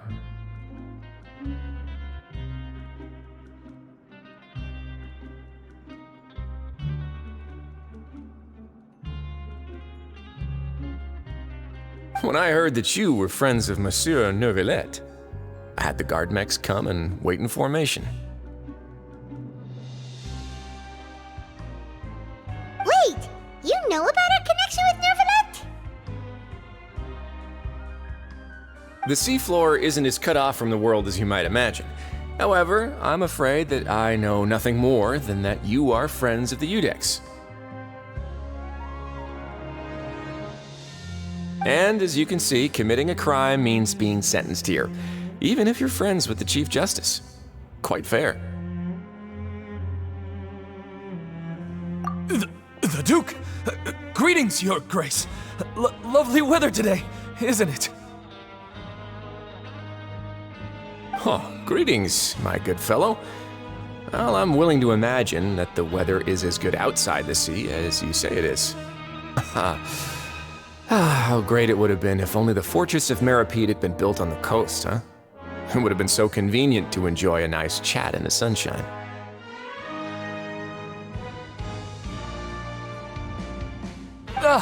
My profuse apologies. I just got so nervous when I saw you, So this is the Duke. He sure looks a lot younger than Paimon imagined. The Traveler and Paimon, correct? Mr. Deacon here was responsible for your welcome. I trust you were satisfied with his guidance?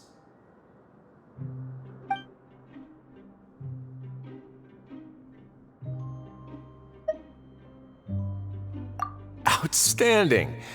Well, Deacon, I recall we discussed fate during our last work meeting, I believe that fate will reward all those who take every aspect of their work in life seriously.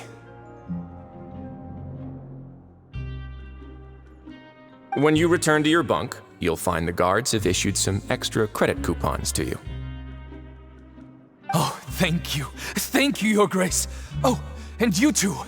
I can't believe you gave me such praise. If you need anything in the future, anything, please come find me anytime. No credit coupons necessary. Well, I believe that concludes the introductions. We've already taken enough time here. Deacon, if you would. Yes, Your Grace. I'll take my leave now.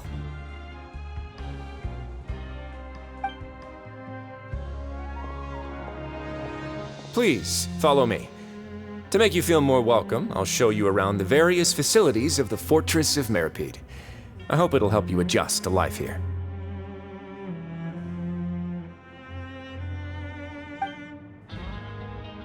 He's going to personally give us a cure? Huh.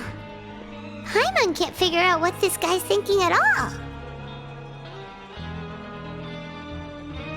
No wonder Charlotte's so interested in him. He's one of those mysterious types. Alright, let's keep up with him.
There's no need to be so reserved.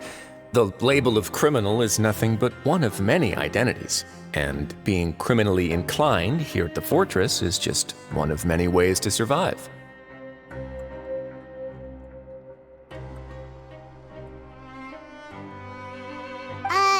Is it really okay for the warden to think like that? real criminals, you know. What if we're too difficult to handle?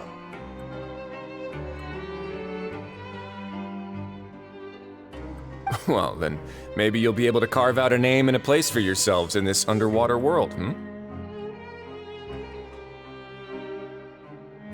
But before you go in swinging, please remember that in the Fortress of Meripede, it's better to not cause trouble for yourself or for the guards.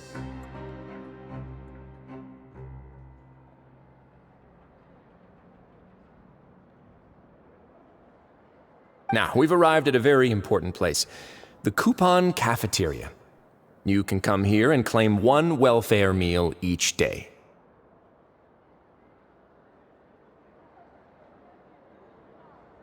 Welfare meal? You mean it doesn't cost anything? That's right. Criminals are essential to Fortress operations, so we must guarantee that they at least have the basic means to survive.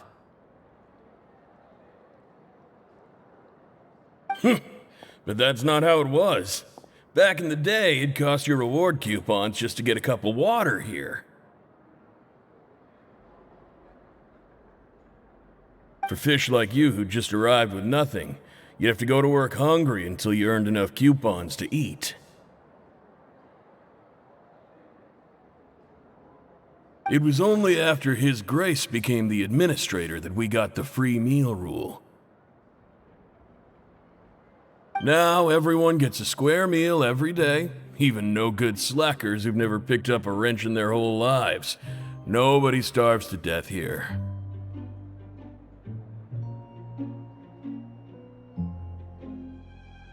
In the Fortress of Meripede, credit coupons are the only currency, and everything must be purchased. In some sense, you could say using the coupons is a form of trade.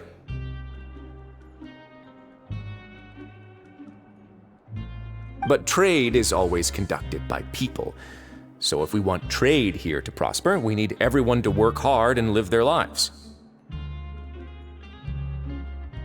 If nobody could even afford a meal, then the whole fortress would be up in arms. And that would only make things more difficult for me.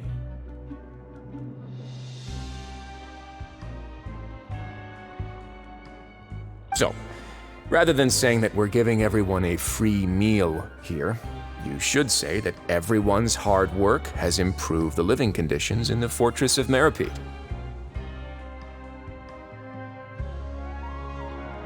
Your Grace's reasoning is correct, but what I said is also true. Whatever the case, hard work is rewarded here. You'd be hard-pressed to find anywhere else as fair and reasonable.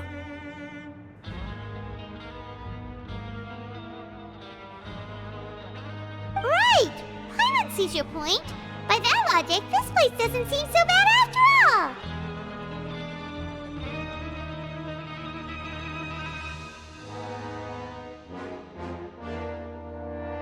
Oh, wait, no. We shouldn't drop our guard so quickly. But it seems the inmates really respect the Duke because of his attitude, right? We should still try to verify the truth with our own eyes.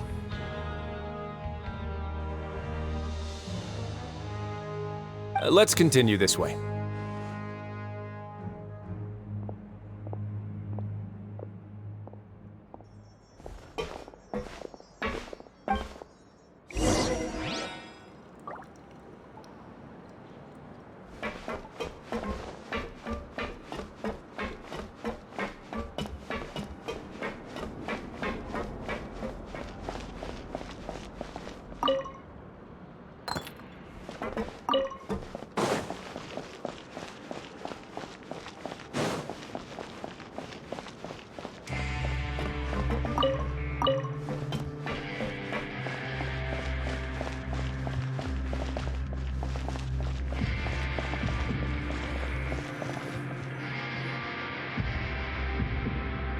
This place is known as the Pancration Ring.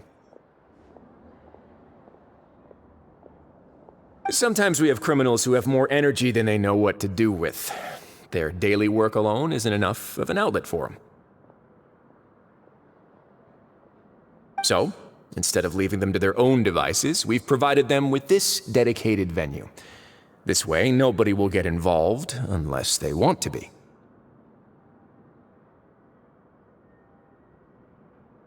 Pancration matches? And you can earn extra coupons? Oh, what do you think, Traveler? Interested? But I must warn you that your sentence will be extended if you fail to restrain yourself and end up seriously injuring or killing your opponent.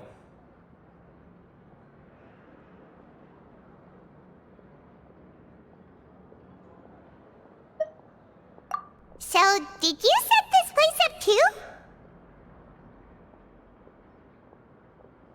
No, actually. I just granted approval for the organizer to use this area to build the ring, and I collect a portion of the proceeds in return.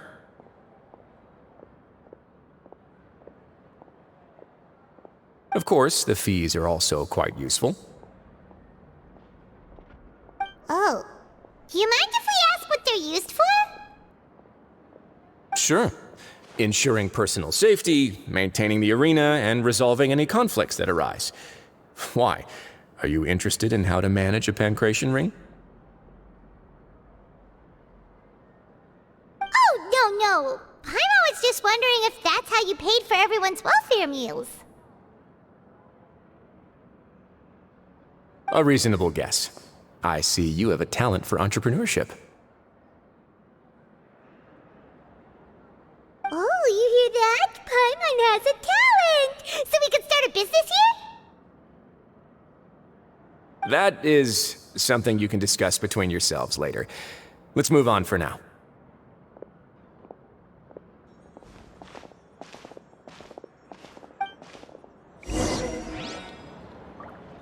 Let's come up with some fun activities.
Your Grace. Good morning. I mean, good afternoon. No, wait, what time is it again?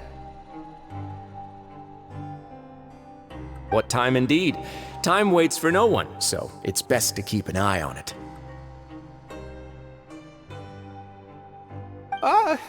My apologies, Your Grace. Jeez, that guy's so nervous he almost forgot to breathe. Sorry, forgive my manners. These are the dormitories, which is where inmates sleep. The guards will inform you where your bunk is later. In the Fortress of Meripede, criminals usually spend most of their time in either the production zone or the sleeping areas. The production zone? What does it produce? Is that where we'll be working? Not necessarily. Though working in the production zone is the most reliable way to earn credit coupons, if you have other skills, you can skip your shifts to earn them in other ways.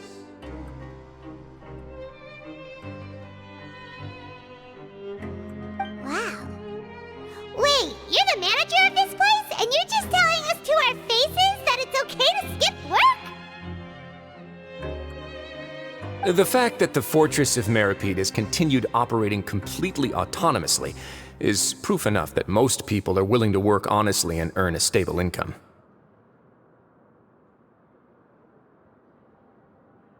As for what we produce, many of the clockwork machines seen all over Fontaine originate from our workshop. Therefore, the Fortress of Meripede is not only a place where criminals serve their sentences, but also a giant machine factory. There's no need for me to get into specifics about the production process now. You'll experience it all firsthand when you report for work tomorrow. Let's move on. The tour continues over this way.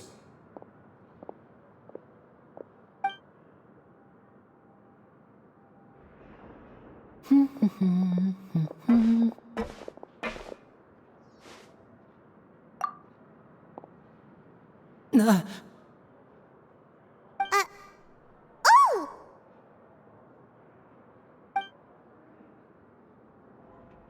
Oh, you really scared me there. I didn't expect to see you here, Your Grace. I thought maybe I was so tired from work that I was starting to see things.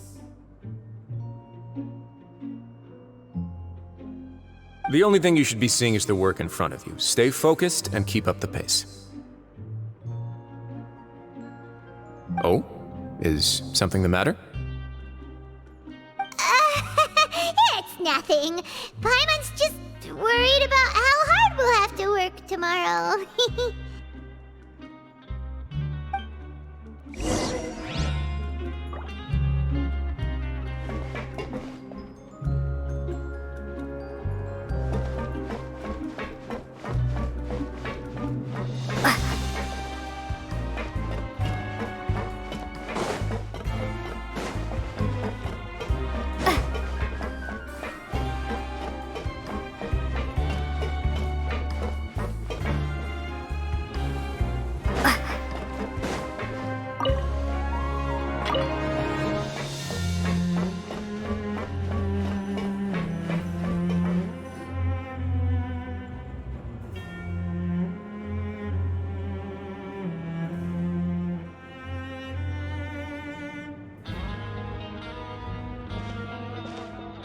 Your Grace?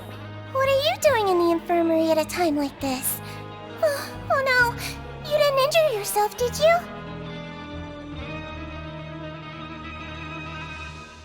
Not yet, unfortunately for you. But thank you for your concern, Sigewin. Then you must be here for those two. Allow me to introduce you. This is the infirmary, and Sigewin here is the Fortress of Meripede's head nurse.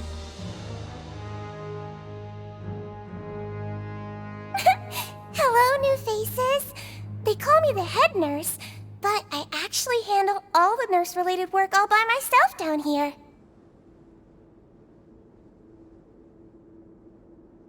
Since you seem to have some rare downtime with no patients, perhaps you could find the time to join us for dinner?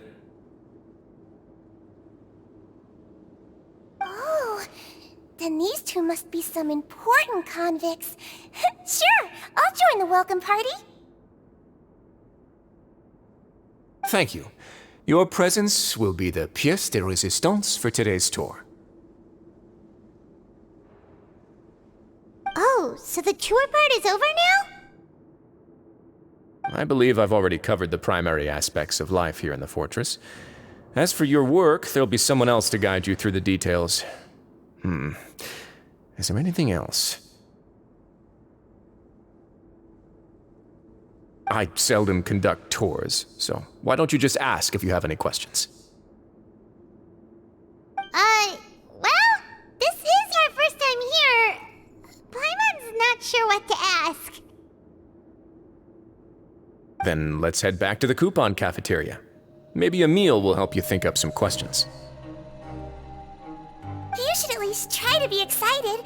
Our free meals are actually pretty good here.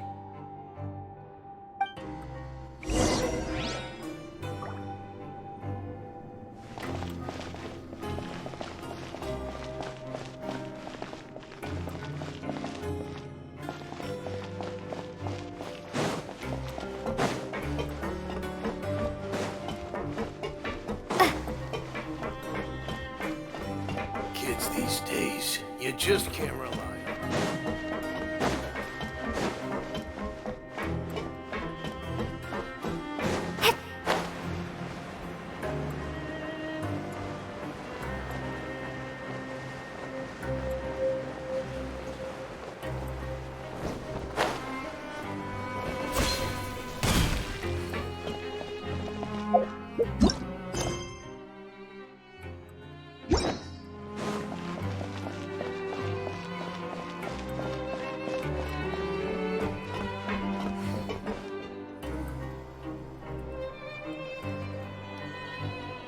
What do you think of the food? Does it meet your expectations? Wow, it looks delicious! Neverlet made it sound like living conditions in the Fortress of Meripede wasn't very good. Who would have guessed that criminals get to eat tasty food like this every day?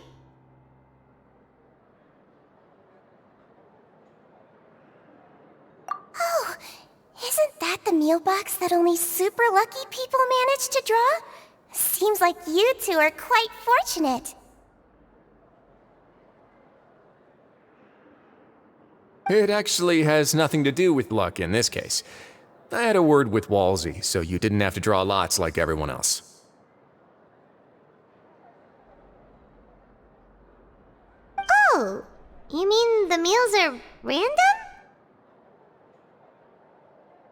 Yes, what you get to eat depends completely on your luck. You could say that it's a distasteful little game that Chef Walsey likes to play here in the cafeteria. Paimon knew it! If criminals got to eat tasty food like this every meal, the crime rate in Fontaine would skyrocket for sure! Excuse me, did I hear you mention Nervulet just now? I've been wondering how he's doing. Is he busy with work? Has he been taking care of his health?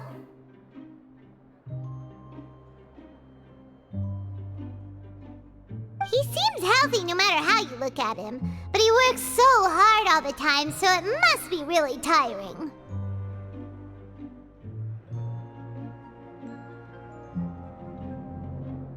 Sounds like he hasn't changed a bit.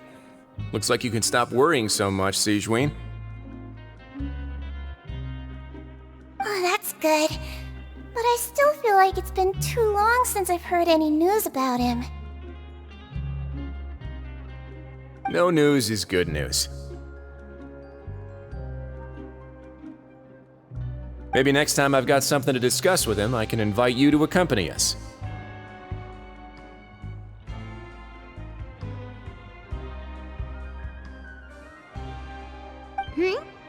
But isn't the Fortress of Meripede independent from Fontaine's court system? What do you two have to discuss? Well, we provide all kinds of mechanical products for official use, and some essential goods have to be obtained from the overworld, so we naturally have to stay in touch about this and that.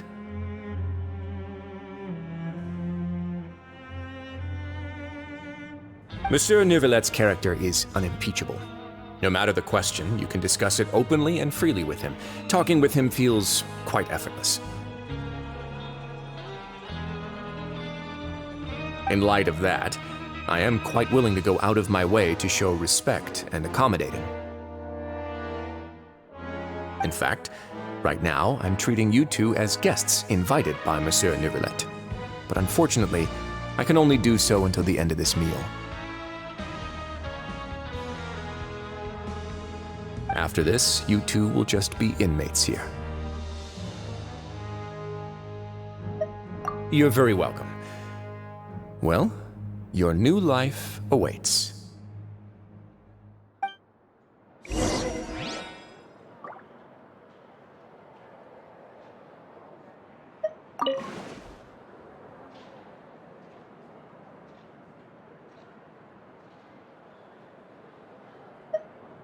Are you finished eating? Then I recommend that you return to the dormitories and rest. You have work to do tomorrow. Perhaps you were hoping to ask for some special privileges? Sorry, you'll have to use credit coupons like everyone else. It's not as comfy here as you might imagine.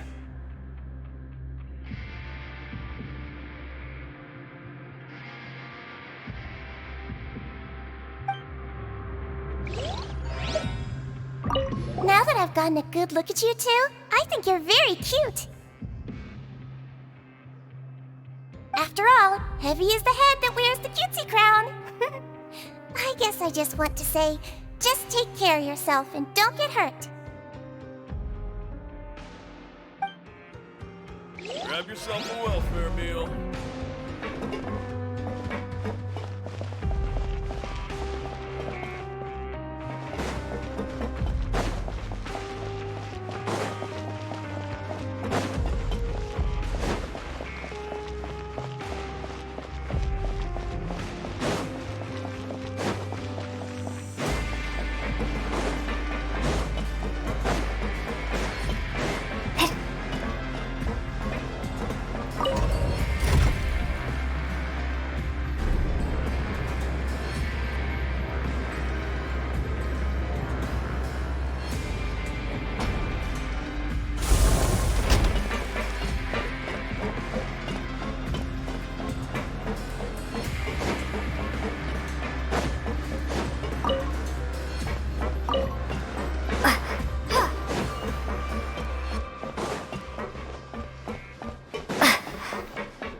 Traveler in Paimon, right?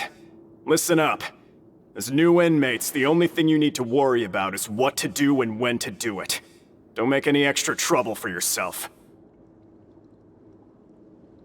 Your bunks are right over there. Follow me.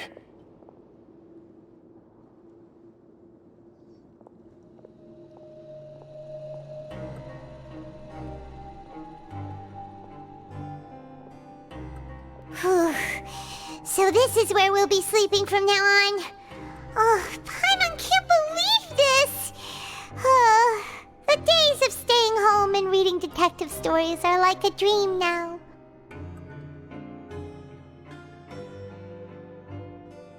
By the way, Traveler, we saw a lot of things worth investigating just now. Even though the Duke didn't say it too directly, judging from what he said at the end, it seems that he was only welcoming because we know Neuvillette.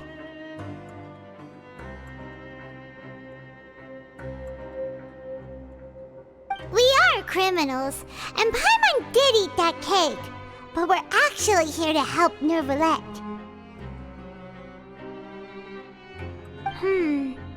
Is it possible that he knows we're here on a mission? Or is Paimon overthinking things? Yeah, Paimon thinks so too. He probably knew why we came here from the very beginning and intentionally wanted to send us a message. Maybe something like, "Hey, I have my eyes on you, so don't try anything funny." Yeah, you're right. It's not like we can go back to Neuvillette empty-handed and say, "The dude looks scary, so we gave up."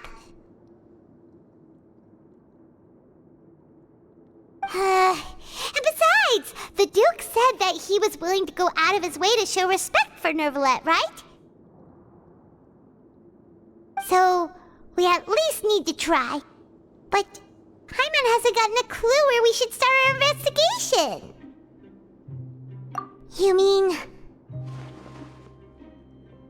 Yeah, that's what Paimon was thinking too! Paimon almost spilled the beans when we ran into him. Fortunately, based on his attitude, it looks like the Duke sees Linny as just another inmate. We worked so hard to help clear Linny and Lynette's names, and yet we turn around and bam! He's in prison anyway!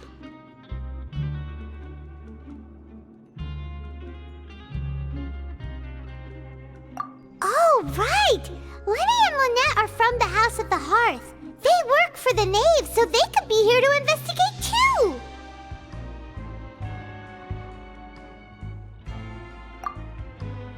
Huh? Oh, it's a card! Paimon didn't notice it earlier. It looks like a magician's prop. Lenny must have left it here. He's in prison and still doing his little tricks, huh? Let Paimon have a look.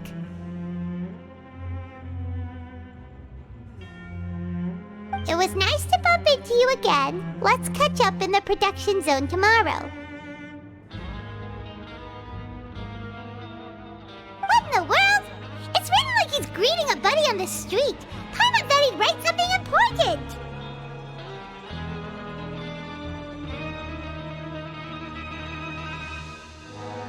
If you say so, we can ask him what's going on tomorrow. Let's get some rest now.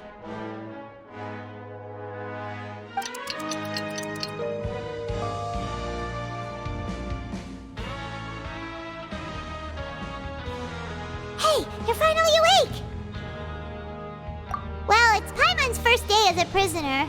Last night, Paimon dreamed about getting interrogated by the guards until Paimon told them everything, and then Paimon woke up. Hey, come on! It's just a dream, okay? Paimon wouldn't really squeal. Maybe. Hey, lazy bones! What are you still doing here? If you don't want to starve, then get yourselves over to the production zone. Sorry! We're going right away!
Ah, you must be the catch of the day. Looks like you've got some luck getting assigned this space.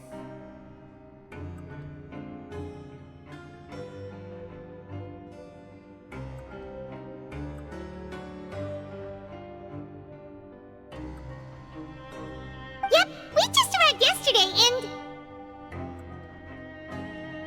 Don't interrupt me when I'm speaking! Yes, sir. Listen carefully to my instructions. I don't want any mishaps. Every machine here is worth more than the both of you. Working around these machines can be very dangerous. Do your job well, and you can eat in the cafeteria after your shift. Get sloppy, and you dine in the infirmary.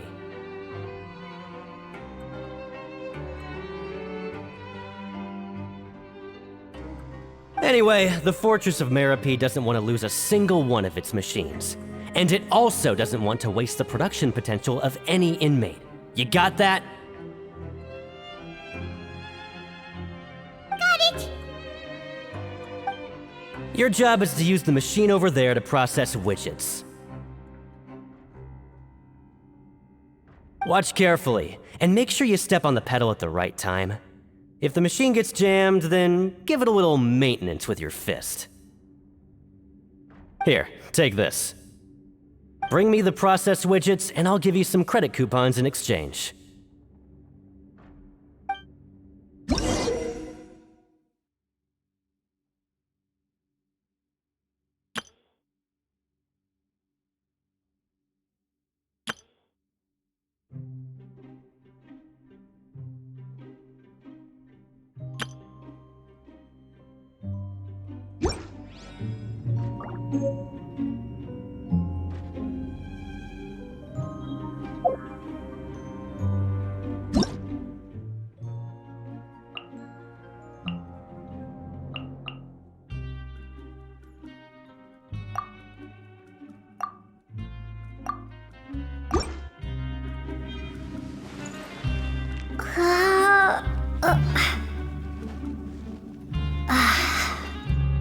Bring me the process widgets, and I'll give you some credit coupons in exchange.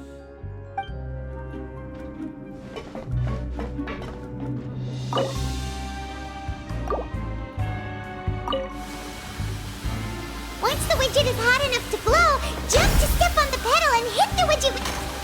So if the machine gets jammed, you just need to attack it to fix the problem.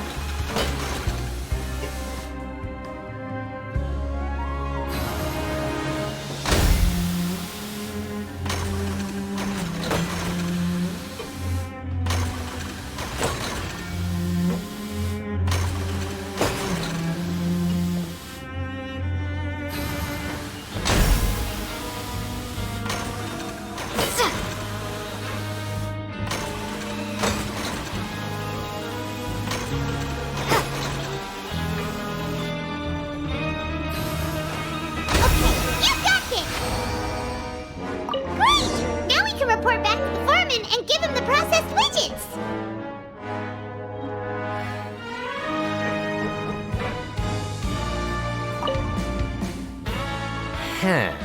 This one is tolerable. Though since the processing is done by machine, the product is all pretty much the same anyway. Alright, I'll pass you for now. And we'll count up how many credit coupons you've earned.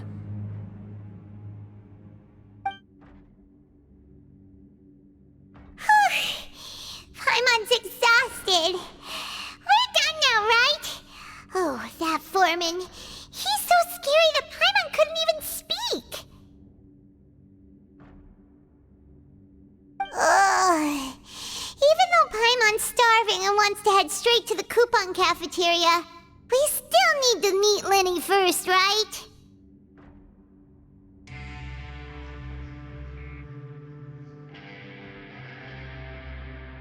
He probably just finished up his work, too. He should be around here somewhere.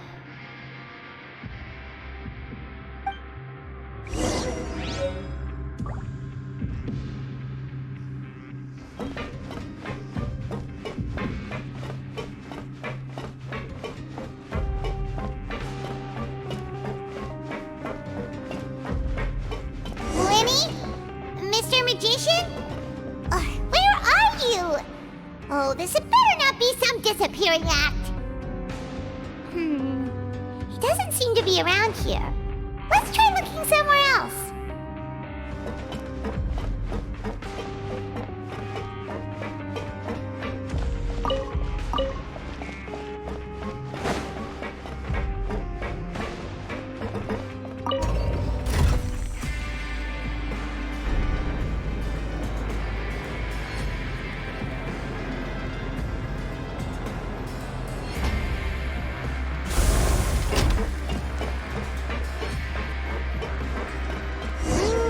Where could he be?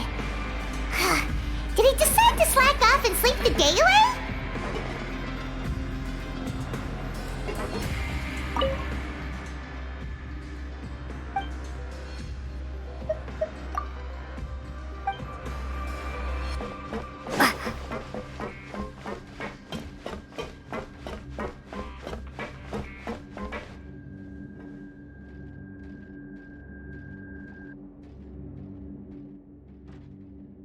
Hey, over here.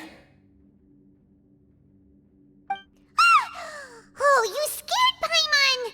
How did you appear out of nowhere like that? Oh, you scare so easily now? Is there something worrying you these days? You little... The only thing we're worried about was trying to find you. Sorry. Come over here and keep it down.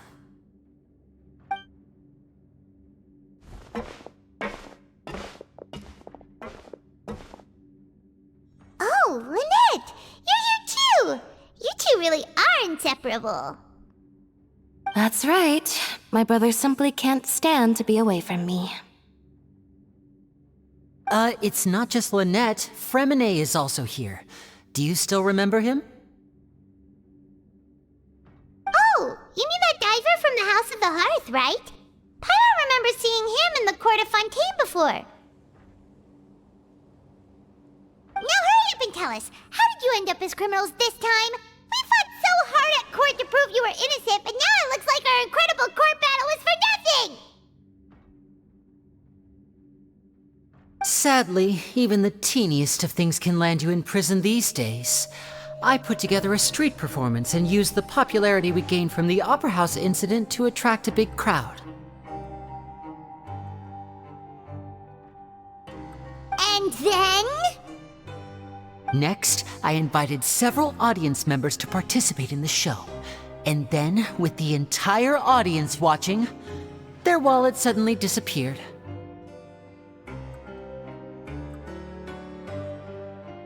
My brother was charged with theft, and I was charged as his accomplice, having assisted him in his crime.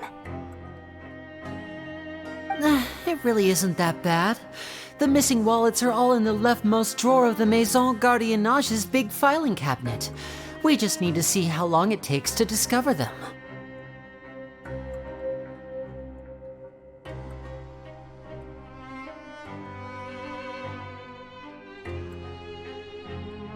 Yep, we should be released then. In terms of the magic trick itself, I think the performance went perfectly. Leave it to Lenny to magic himself into prison. Indeed. Last time I hid my identity from you, I promised that I'd tell you absolutely everything if you were angry about it. No more secrets. So I don't plan on keeping anything from you this time either. At the moment, the House of the Hearth's interests don't conflict with yours at all. We were instructed by the father of our house, the Knave, to come here and conduct an investigation. Told you so! See? Paimon guessed right. As for what we're investigating, perhaps you haven't heard, but the fortress of Meropide hides a secret. Some even say that the entire fortress exists just to protect it. The House of the Hearth has been investigating this for a very long time, trying to uncover its mysteries. But recently, all of our informants, including the ones that had infiltrated the guards, suddenly vanished and have not been heard from since. We believe that this is a direct provocation, and it's the reason why we came here.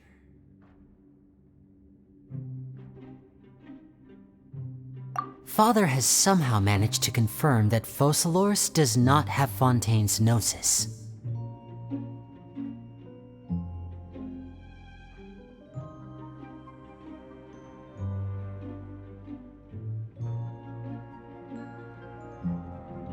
Huh?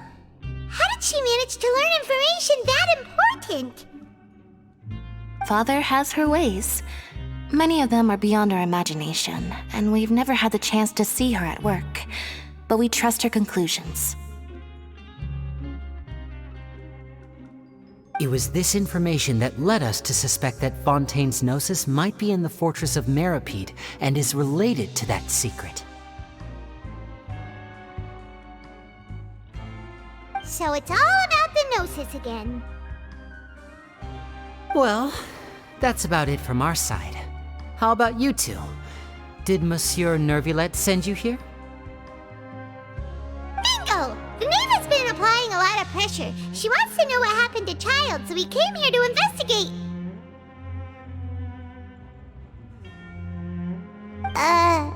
Traveler, are we allowed to tell them?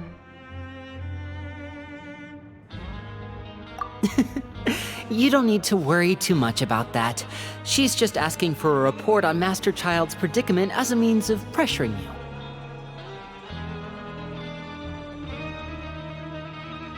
Father used this situation as a pretext to negotiate with two high-ranking officials in the court of Fontaine. She actually just wants to be able to make concessions on this matter for gains elsewhere, almost like a bargaining chip.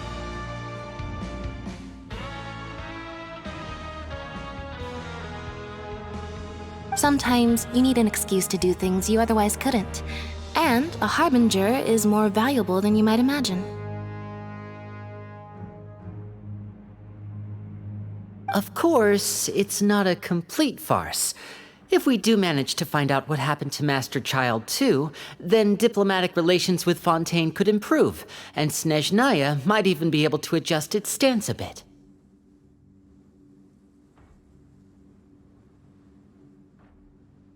Is it just Paimon, or does it feel like we're the only ones who actually care about Child's situation? The relationship between the Harbingers must be as bad as ever. I wouldn't go that far. Father just has different standards than we do when it comes to what can be sacrificed for an advantage. By the way, I have a suggestion. Why don't we team up? Even though we have different objectives, we're both here to investigate the fortress of Meripede. It would be more efficient for us to work together. As you know, the House of the Hearth has many reasons to seek the Gnosis, but our highest priority remains resolving the prophesized crisis. You can trust us on that.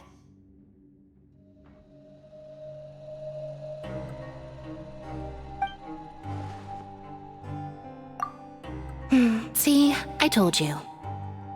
Is that so? Sure enough, it won't be easy to convince them to cooperate with us. Lenny seems to be thinking pretty hard about something. Of course he is. Lenny has been looking forward to a chance to reach an understanding with you ever since last we met.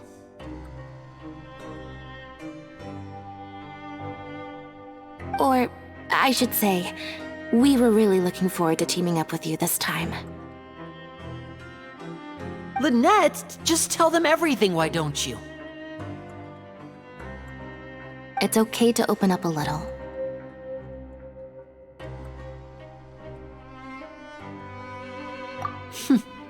Very prudent of you, and consistent with your behavior since we first met. That's reasonable enough, and I agreed to cooperate on these terms as well. I was prepared for the worst, but you were actually more agreeable than I anticipated. All right then, there's no time to lose. I have some information to share, so listen carefully.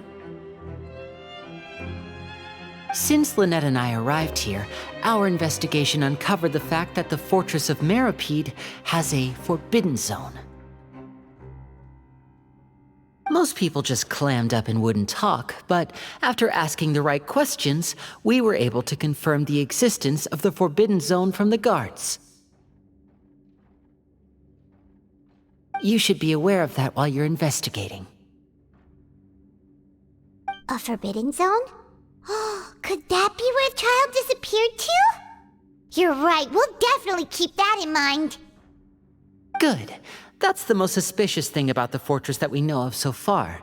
We have a few other unanswered questions, and we'll be investigating those as quickly as we can. Anyway, I hope you find our information useful at least.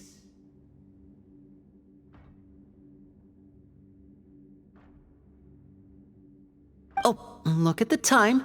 You two must be hungry. You should go to the coupon cafeteria and get something to eat.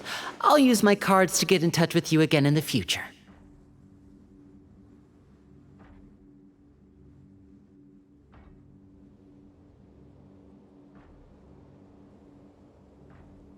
Oh, that's just what Paimon wanted to hear! Paimon's starving after all that work today. We can talk more about the investigation later. Let's go get some grub!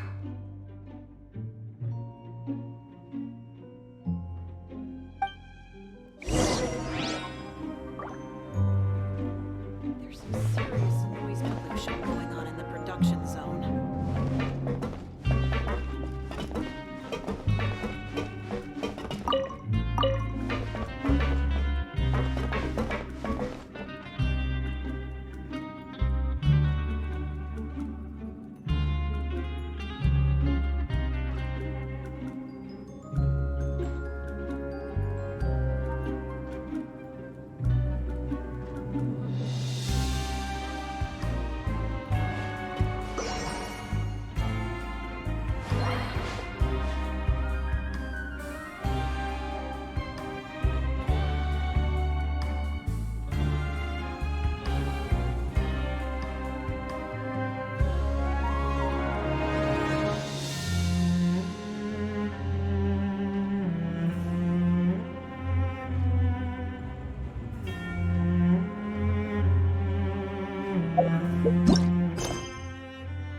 Oh, he wasn't kidding. Today's meal is nowhere near as good as last time. Oh, who knows how long it'll be until we're lucky enough to get that super tasty meal again.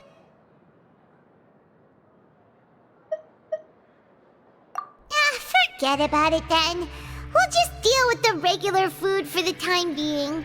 Let's just get out of here as soon as possible. But life here doesn't seem all that bad. Other than the foreman being kinda mean and the work being pretty tiring. You think so, mate? If I had a coupon for every fish who said that. Seems you fishies still haven't learned your lessons from your life up on the surface. If you take things at face value, then by the time you reach a dead end, you won't even know how you ended up on that road in the first place.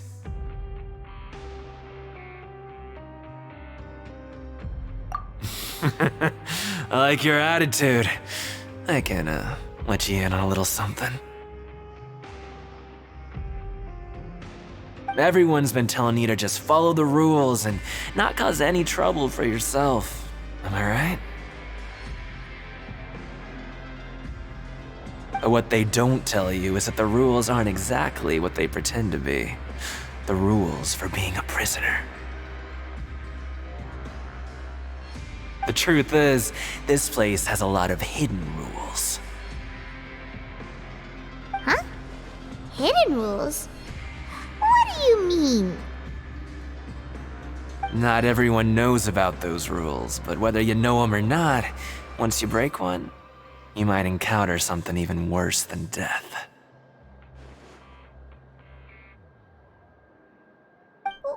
Really? Oh, now you're really scaring poor Paimon. Don't joke around like that!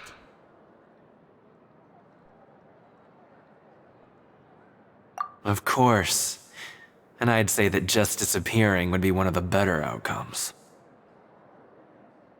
Oh, you mean that if there really are hidden rules, then Child's disappearance might have something to do with that? In that case, would you tell us some hidden rules? We definitely want to avoid breaking them.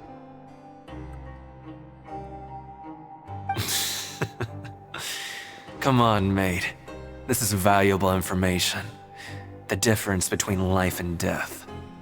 Do you really think you can just ask and I would tell you? Paimon understands, but we don't have many credit coupons yet. Yeah, I know. Not like I'm going anywhere. Just come talk to me after you've saved enough.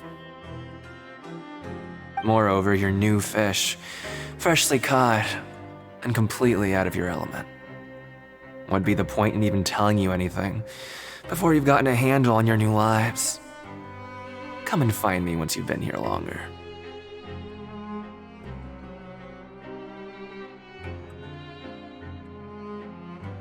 I'm usually around the rag and bone shop. Just call me V-Doc. Bye-bye now.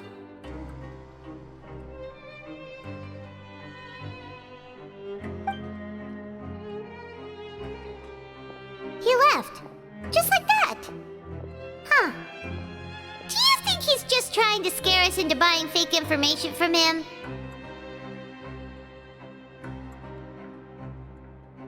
Yeah. It might be a good place to start in our investigation. Hidden rules, huh?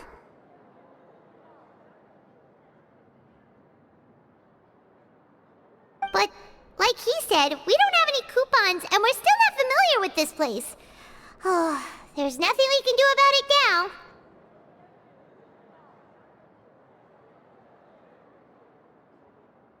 Ah! We were so busy talking, we almost forgot to eat! Even if it's not the best, it's probably better while it's warm. Come on, dig in before it gets cold!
So Paimon just confirmed with the guards that our shift is set for every morning, and we're free to do whatever we want all afternoon.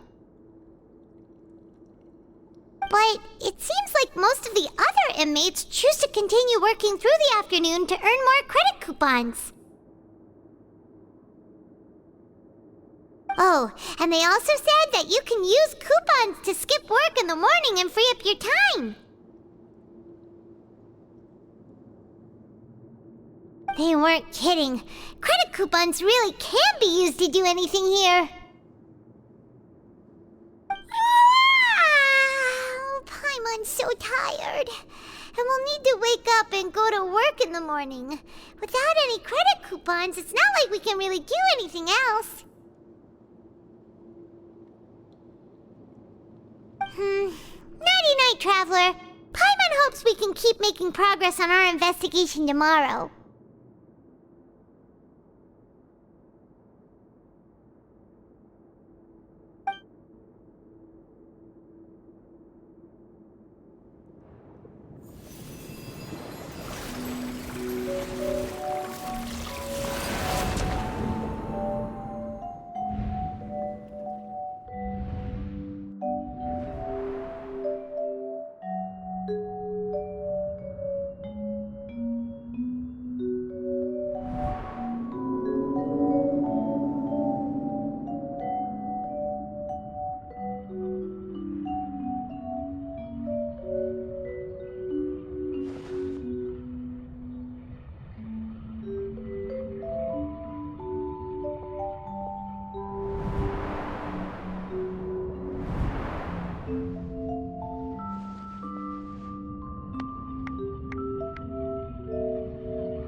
What's wrong? You seem to have something on your mind. Did you dream about something last night? Is that even possible? Unless it wasn't an ordinary dream?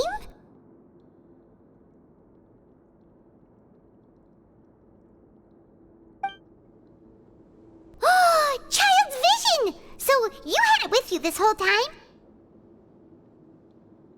Maybe the vision connected Child's consciousness to yours!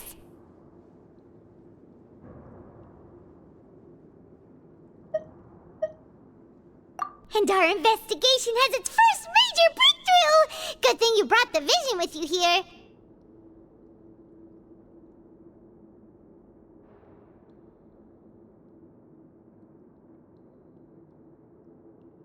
So what did you see in the dream? Do you know where Child went? Huh. Okay. Well, hopefully it'll be a bit more helpful in the future. What's more important now is that it's the start of another new day as prisoners. Let's do our best to earn more credit coupons. What's the plan for today?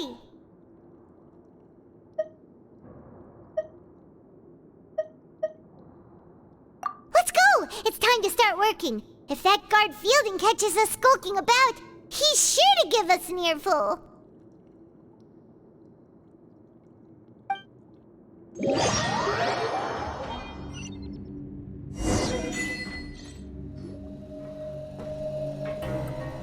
Look who decided to show up. Get your butts in gear and get to work. Time's a-wasting.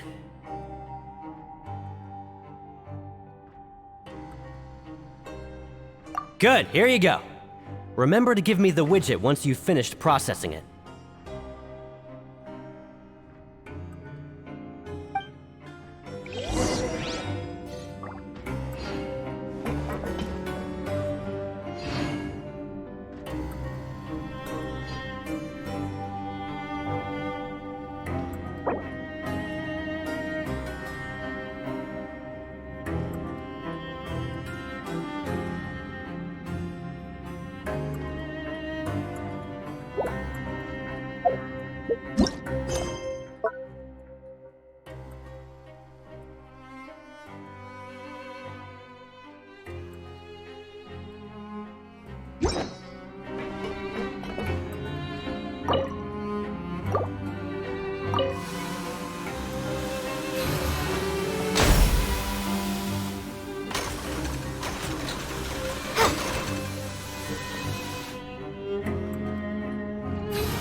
Paimon's beat.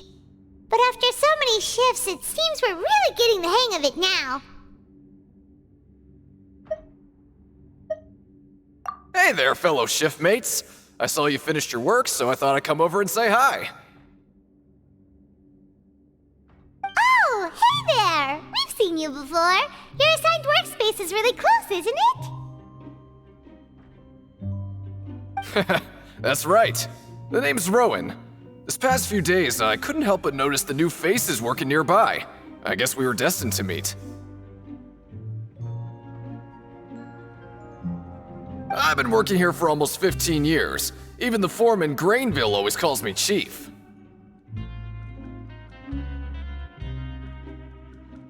Whoa, you've been working here a long time, Chief.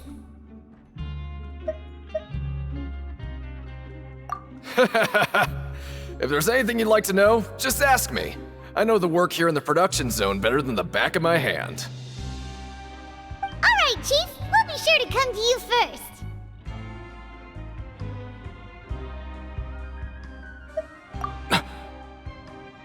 Did you just ask about the rules? Pretty sharp for newcomers. You've already heard about the rules, huh? Who'd you hear it from?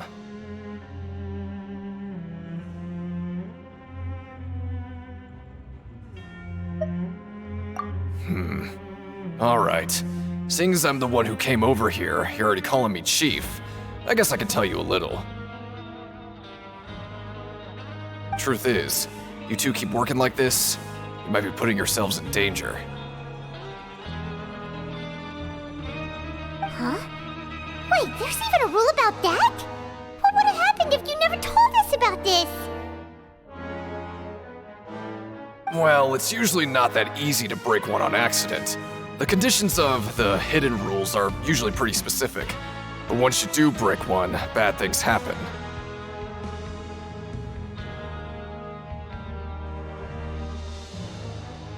If you work continuously in the production zone for 3 days, and if all you do besides eating and sleeping is just work,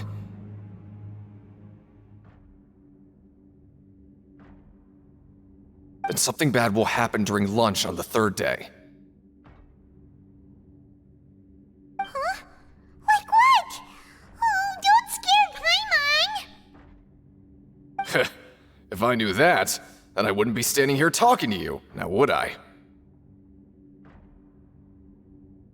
You mean, even you have never tried working 3 days like that before?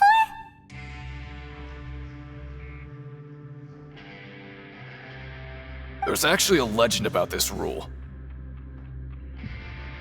They say that there was a worker who worked way harder than me. He was both efficient and eager on the job, and most other workers couldn't hold a candle to him. One time, he tried to test his limits and worked as long as he could. Then during lunch on the 3rd day,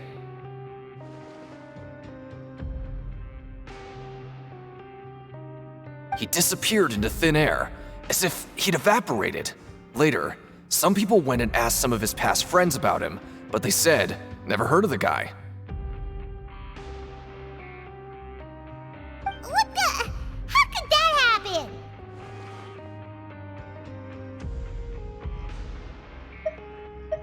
Unfortunately, we were assigned different production zones. I never saw for myself what he looked like. Wait, are you thinking that it was...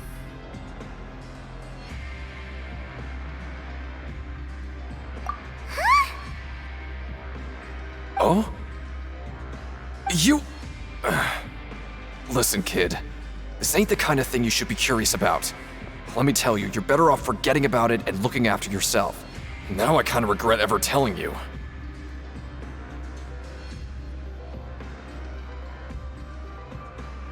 Yeah, I agree with Chief here.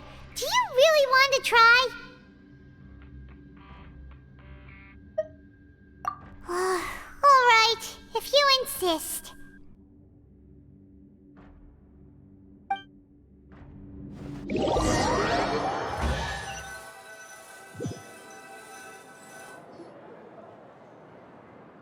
Whoa! Isn't this the super lucky meal? Looks like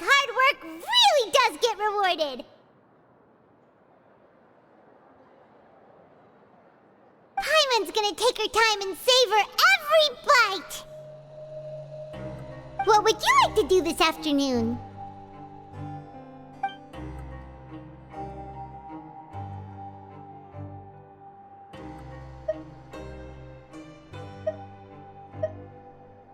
Sure! If we're not going to work, then let's kill some time at the Pancration Ring!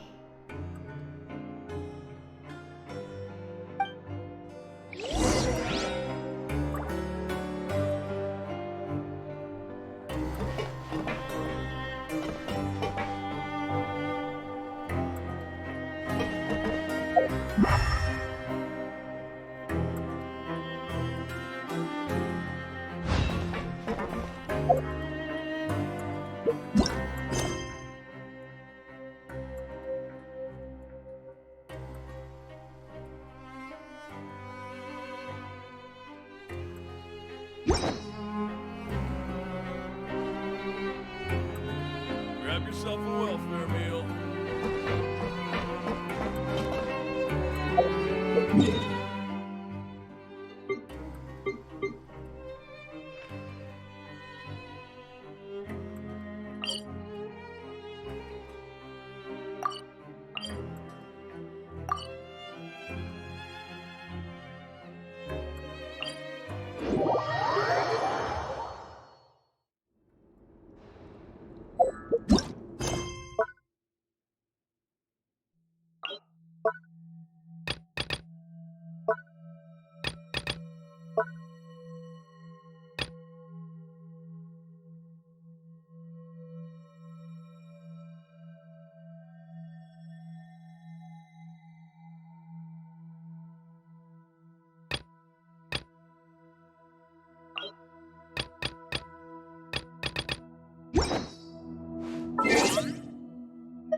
The pleasure is all mine.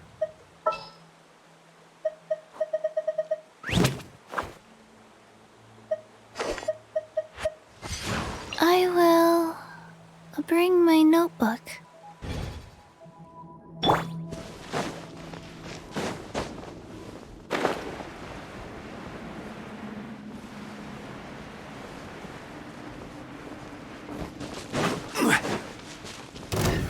Solidify!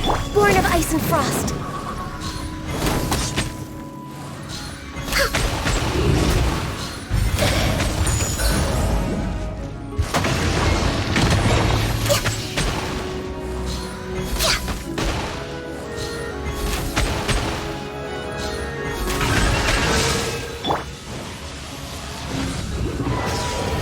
Stabilize!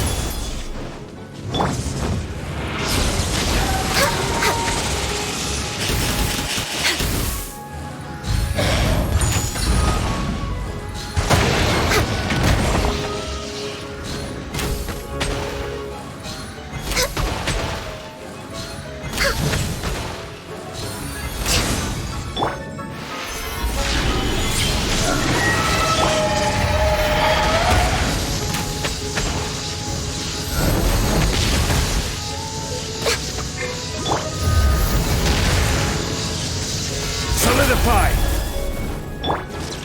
Blaze over.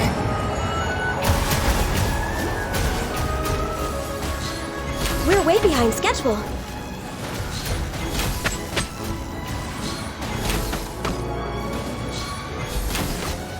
Healthy body, healthy mind.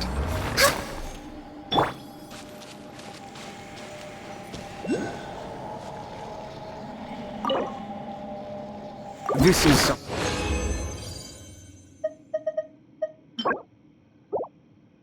that I can only say in private. I could never publicly share my views on this matter. It positively baffles me that Fanta has managed to become such a popular drink. Though I suppose its appeal to humans is not beyond comprehension. One can both rehydrate and replenish blood sugar in one gulp, and at an exceptionally cheap price.